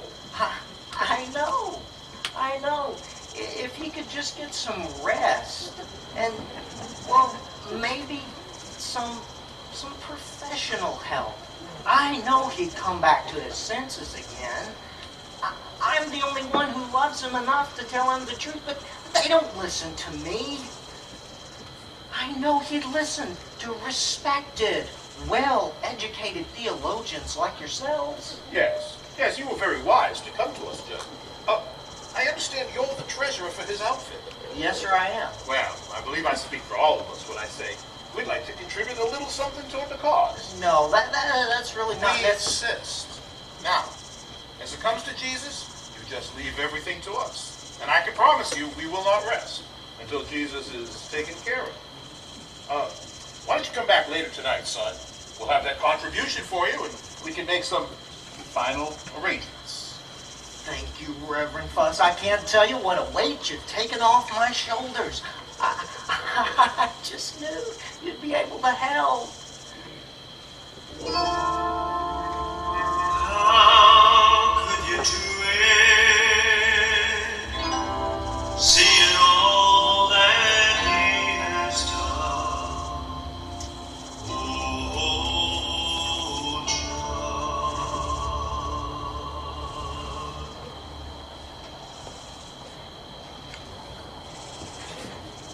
Well, it was getting dark. Jesus wanted to celebrate Passover with the boys. So they went down the street to get something kosher over Katz's Deli. Jesus wanted some privacy, so they let him use the upper room. Well, it was good to get together and unwind after such an eventful day. Before dinner, Jesus ordered a bottle of wine and some bagels. Broke the bagels into pieces, opened the bottle of wine. Suddenly, a hush fell over the whole room. Everybody could sense the presence of the Spirit.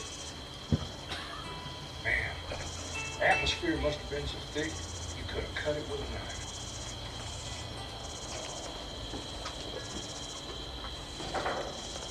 I'm glad we have this time alone. Now, I want you boys to remember what we do here tonight, because it's going to be real important later.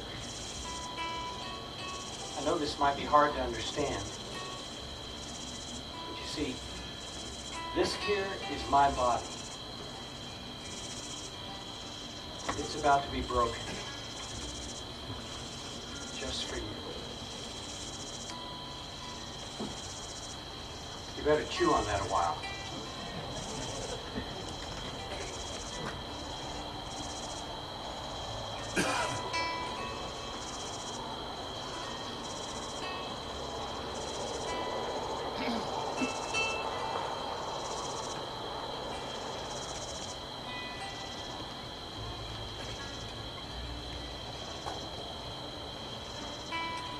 this here is my blood. And it's about to be poured out. Just for you.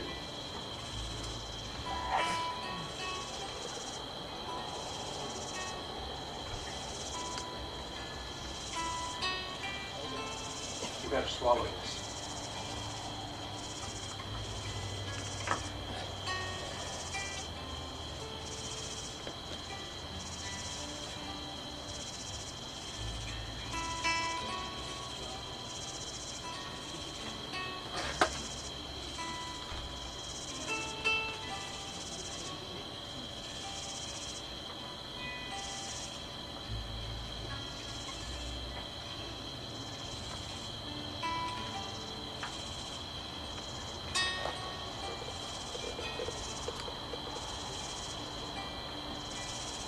I know you boys all had your own ideas about how all this was supposed to go down. But I had to do it my daddy's way.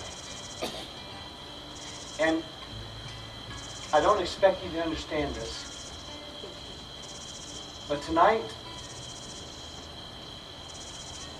one of you is going to turn me in. Hey, no, nobody's turning you in. It's not what you're thinking. You never really understood what I was thinking, did you, Johnny? Be quick about it.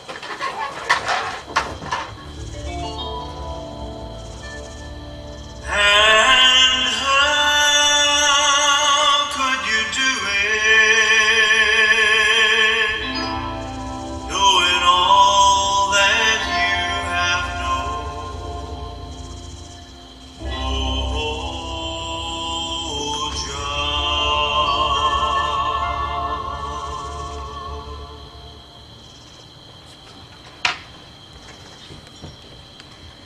Well, after supper, Jesus and a few of the boys took a walk over to Zilker Park Botanical Gardens.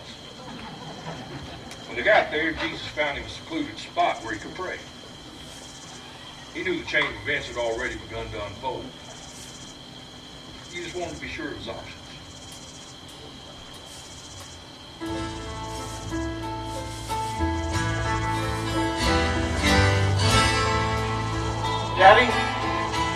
Daddy, I didn't know it'd be this hard. I'm not so sure I can do this thing. I feel so alone. I know it isn't easy for you, putting me to this test, but all I should do is trust you will provide my rest. Now that this thing is about to start, the feelings come will somehow be apart. Daddy, it's breaking my heart. If there's a way to change it, if you could rearrange it, I need to feel your presence here. Take away this fear and speculation. Daddy, you know I'm trying, but I'm so afraid of dying. If you could make a way in the darkness, a way to escape this separation, where is my salvation?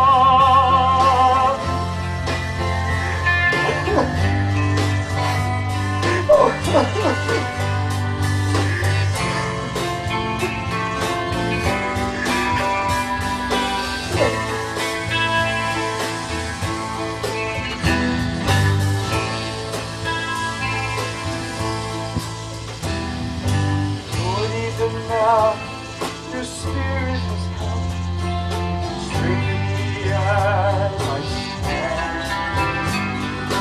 Help me abide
that? Oh, Judd. Judd, you're breaking my heart. I know you don't understand this. I am doing this for you. You gotta believe me. You have no idea what you just set in motion with that kiss. The one who means the most to you can cause the greatest pain. Oh, how could you do it?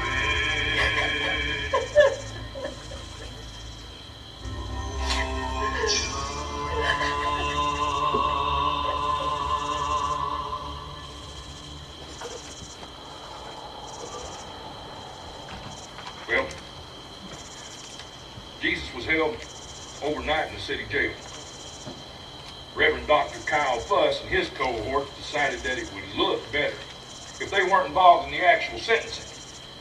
So they took Jesus over to the newly elected, very popular, all hat and no cattle governor.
Jesus.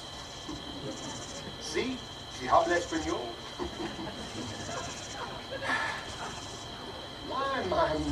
My. Did you really do all these things? Unlawful assembly, no permit. Outdoor food service, no permit. Practicing medicine without a license. Destruction of public and private property, assault and battery, inciting a riot. Did they tell me that they found you in a public park being kissed by another man? Not that there's anything wrong with that, mind you, but still, I hope you don't have any pressing appointments for the next 10 years or so. But we wouldn't want to rush to any judgments, of course. Would you excuse me just a minute? What is it, Betty? The runner finally got back with your lunch, Governor. Would you like for me to ask these gentlemen to step outside for a few minutes? Oh, they're here now. I can manage. Did you get the public opinion polls on him yet? Well, the Musicians Union and the club owners are not happy campers. But they'll calm down if they get compensated. And as I see it, his daddy owns everything. So that shouldn't be a problem. Same goes for the band members. As I see it, your real problem is with the religious right. They view him as a real threat, and they want him out of here. And I don't have to remind you how many votes they represent.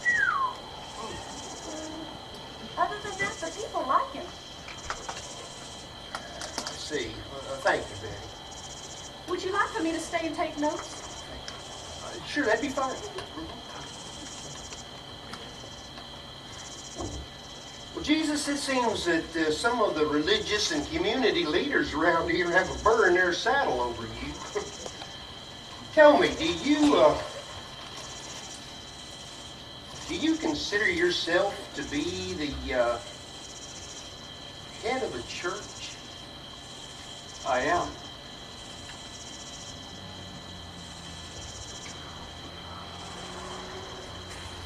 Well, now we're getting somewhere. You see, all these accusations are just hearsay and circumstantial.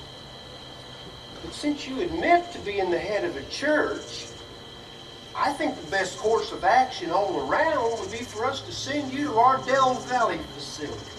Denny's Herald's problem. At least until things settle down in the religious community a bit. I think, under the circumstances, that's reasonable, don't you?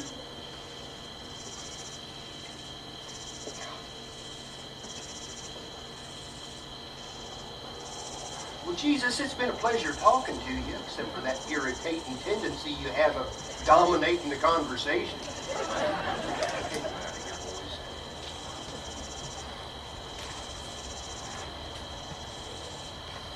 Betty, they got the toy, but they forgot the napkins again.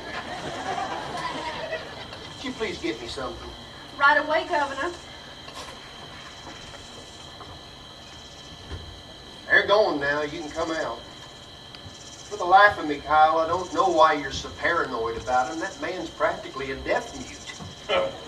He talks plenty when he's a mind to. Problem is, lately, the more he talks, the more people have been listening. And I don't think a temporary change of venue is going to cut it. We don't want him coming back. Well, I feel your pain, Kyle, but frankly... Let me remind you, Governor, that without my support, your chances of re-election are slim to none. I believe that makes my problems your problems. Just what exactly do you want me to do? Whatever it takes, just get it done. Do we understand each other? Perfectly. I knew I could count on you. And they say you can't trust a politician. I'll see myself out.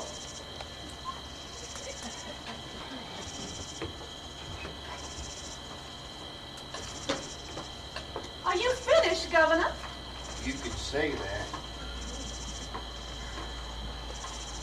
Bet, I need you to get a hold of my cousin Lawrence down in Butte on the phone. I'll take it from here.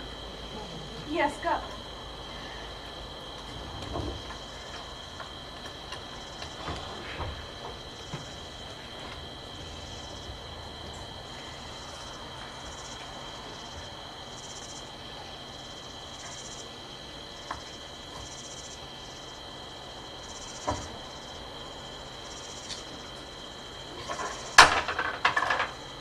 Your call, Governor. Larry, is that you? Never mind all that. Now I'm up to my eyeballs in religious fanatics. Listen, you boys owe me, and I want this thing nipped in the bud. Name's Jesus. We're shipping him over to Del Valley today. Call Harold for the times and the routes. Whatever it takes, Larry.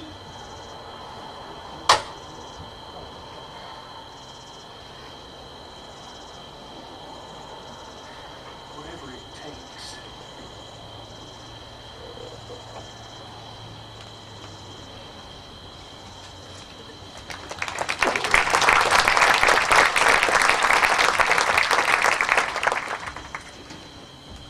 That Friday around noon, skies opened up all over the hill country.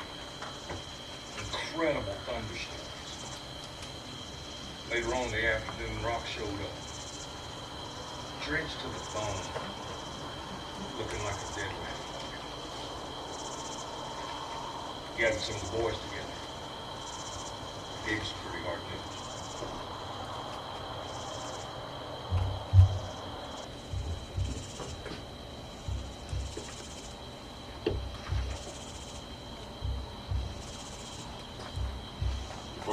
sit down. Listen up. I got something real bad to say. And I don't think I can say this but once.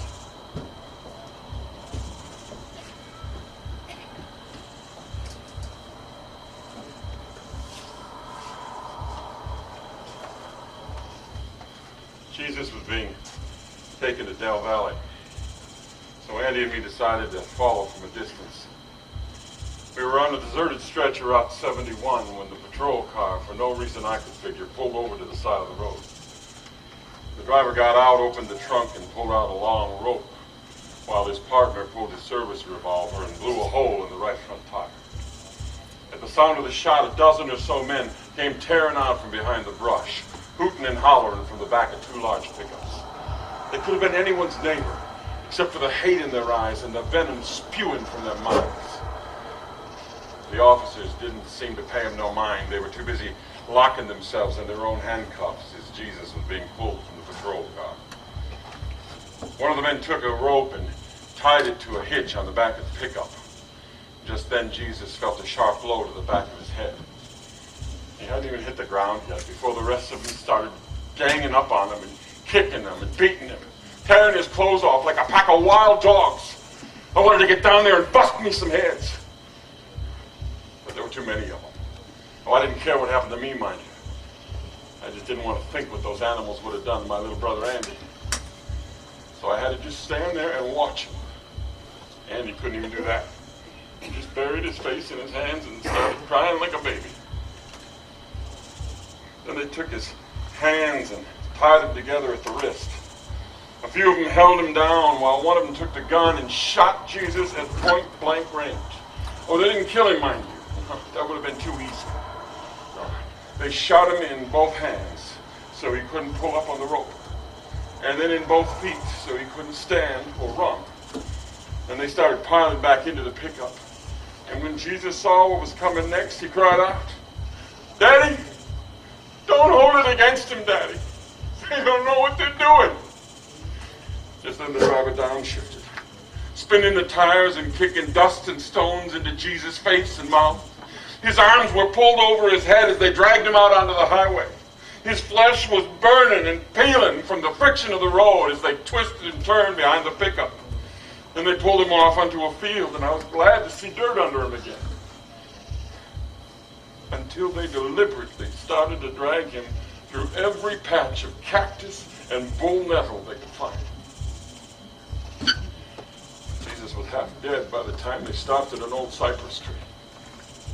They picked him up by his arms, dragged him over to the base of the tree, and slammed him down on his knees. Then they took the rope and they started twisting it around his neck, over and over and over. His heart was racing, his eyes were filled with tears. He looked so lost and alone as he looked up and he cried, "Daddy! Where are you, Daddy?" Then they yanked up on the rope and pulled him up by his neck. He was struggling there, dangling, and they were laughing at him. He was dying, and they were standing around laughing at him. And suddenly, Jesus just stopped struggling. He looked up, and with his last breath, he said, "Daddy, I did it, Daddy. It's done." And then his body just went limp. That's when the skies opened up. And there was thunder and lightning everywhere. The rain was coming down in sheets, and those cowards just scattered like rats and got into the pickups and drove off. After a while, when we knew they were gone, Andy and me, we went over and we took him down off the tree. Andy shouldn't have had to do that. He took it real hard. He just kept holding Jesus' hat and rocking and saying, "Why'd they do that to him? He didn't hurt nobody. Why'd they do that to him?" I didn't have any answers for him.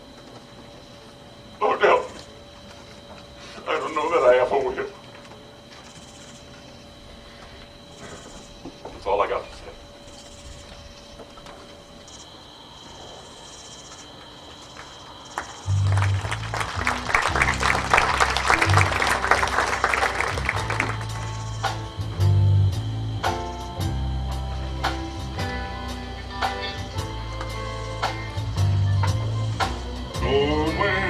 call us, left all to follow, not knowing just where it all leads. Knew you had power to meet every need.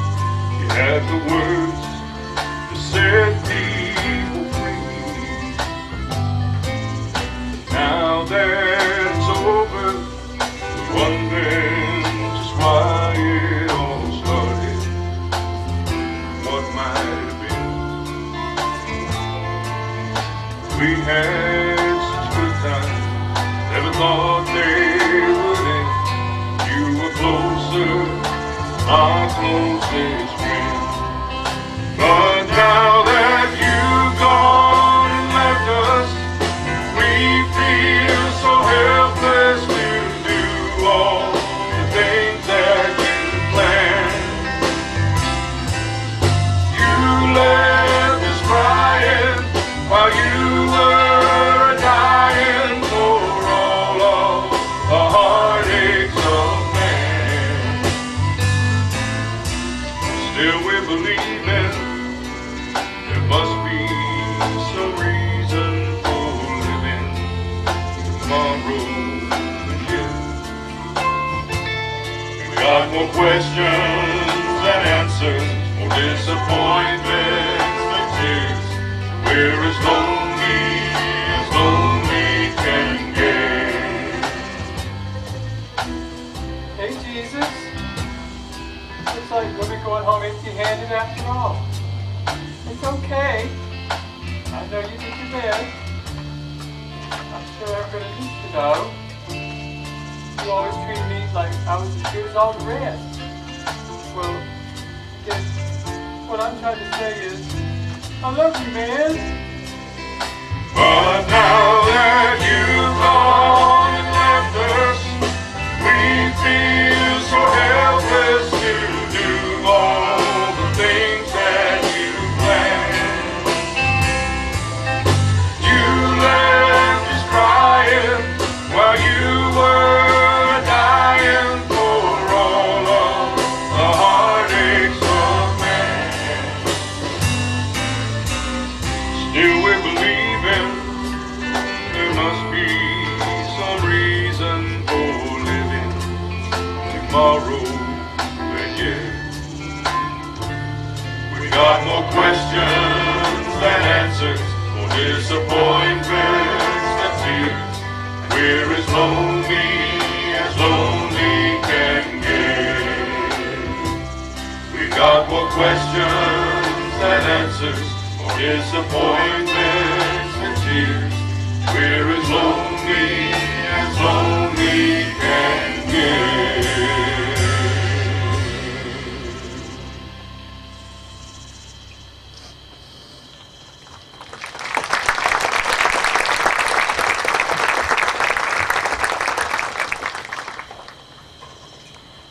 Well, that night when the media reported the gruesome events, people were outraged.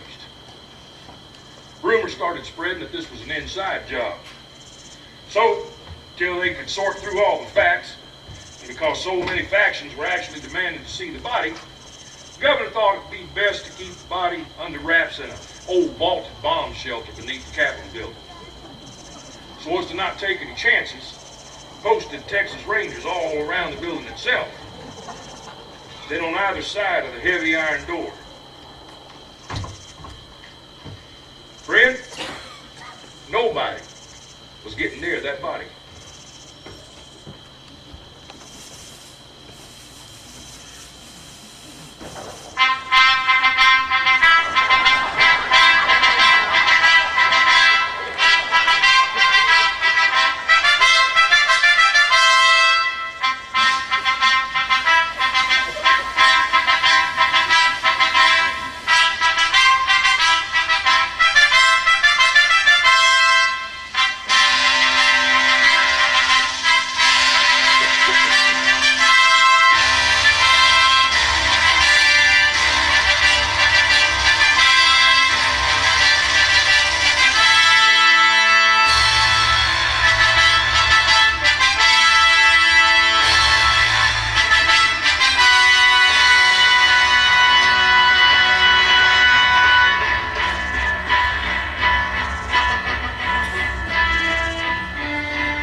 Sunday morning, Rock and the boys got waked up by the sound of pounding on their door. Come to find out, it was Mary and a few of her friends.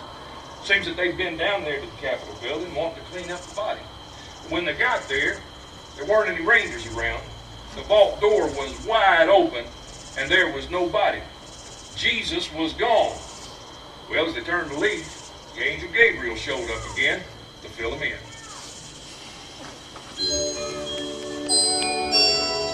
Don't look so surprised. He said he'd come back from the dead in 3 days' time, and Jesus don't lie. As for the Rangers, they're out looking for jobs.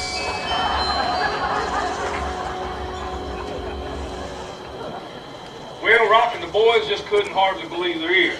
So naturally, a couple of them went down there to check it out for their own selves. But when they got down there, it's just like Mary and the girls had said. Only by now, the governor was there, trying to concoct some cover-up story to explain away the missing body. But who was going to believe that a handful of unarmed followers went down to the Capitol, overpowered dozens of armed rangers, blew open the vault, and took away the body and carried it right down the middle of Congress Avenue, and nobody saw a thing? Come on, folks, this is Austin, Texas, for goodness sakes, not L.A. Well, a few hours later, Rock and the boys evidently were down at Salt Lick Barbecue, just sitting there staring at a rack of full ribs. Seemed like nobody had much of an appetite. Then all of a sudden, pretty as you please, Jesus walks right through the dadgone wall, thank you very much. The boys thought they was hallucinating, till he ordered a big old piece of pecan pie and wolfed it down right in front of them. They told him to pull themselves together. Tell the rest of the boys he'd meet them at Enchanted Rock in a few days. Folks gathered from all over the Southwest, converged on Enchanted Rock. Little did any of them know this would be the last time that any of them would see Jesus for a long time.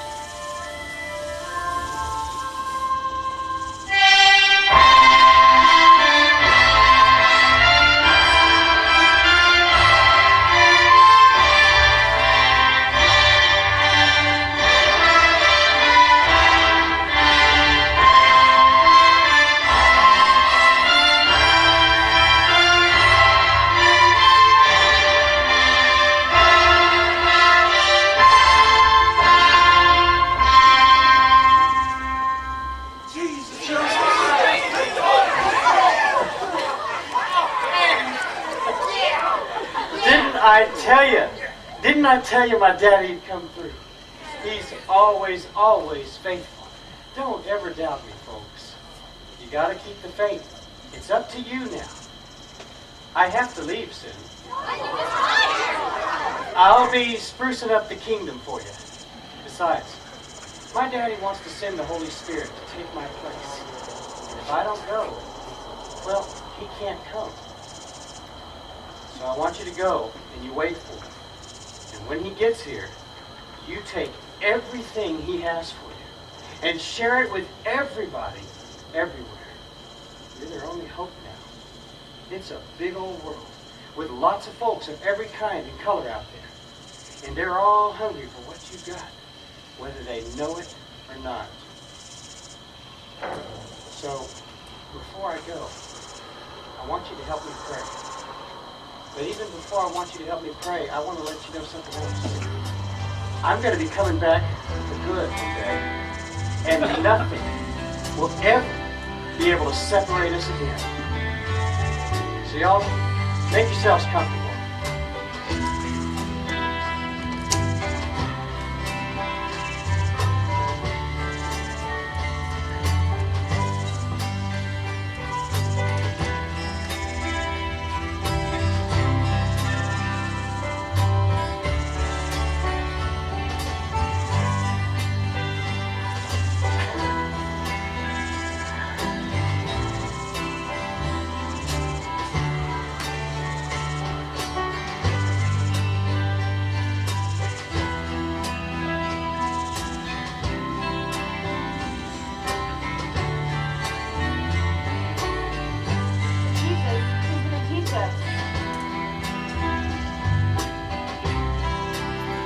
I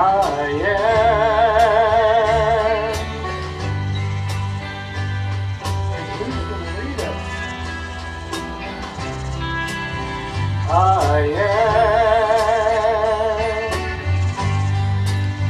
am the way to bring you home.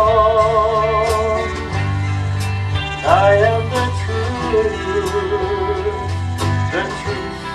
you've always known. And I am the light you live in me.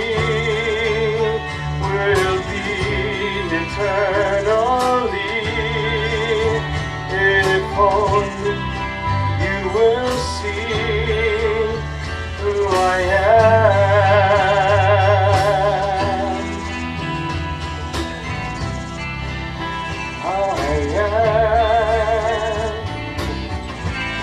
So Daddy, come and send your spirit. Speak your words so they can hear it. Send them out to tell my story, then bring them home in a blaze of glory.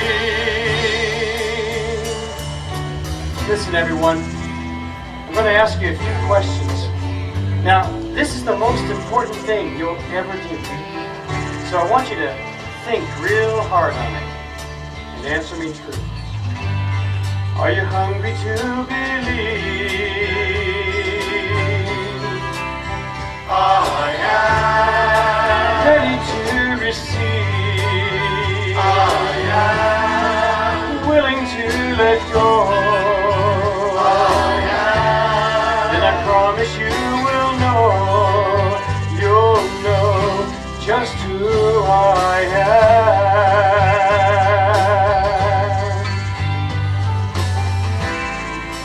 Father, come and send your spirit. Speak your words so they can hear it. Send us out to tell your story and bring us home in a blaze of glory. Are you sorry for your sin? I am changing from within. I am here to enter in. I am the perfect sacrifice is the price, and it's who I am.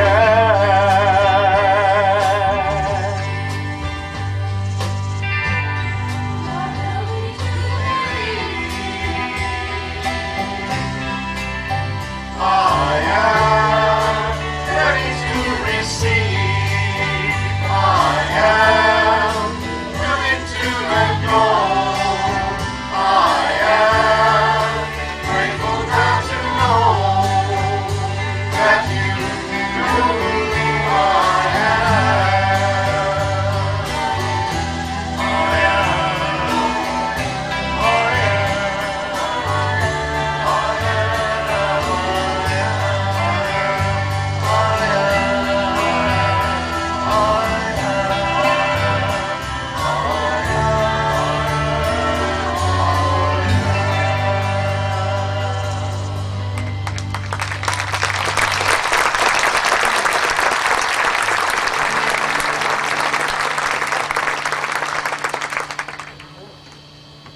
That about tells his story, and I swear it's mostly true,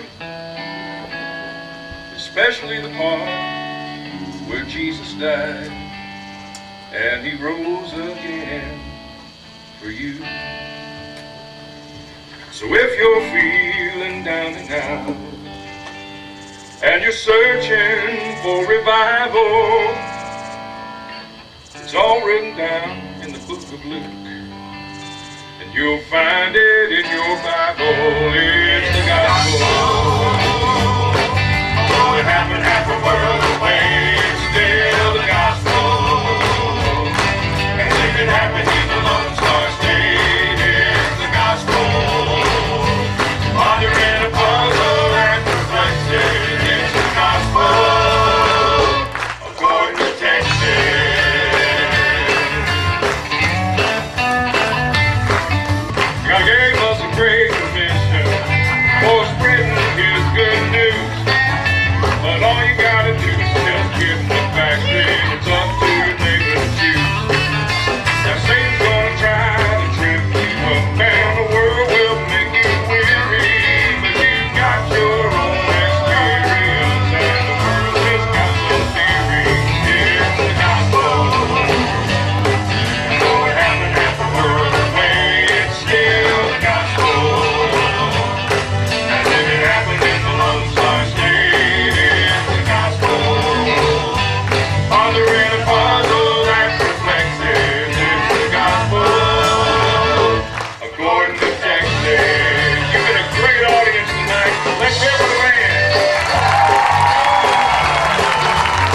This is the gospel according to Texas. This is the gospel.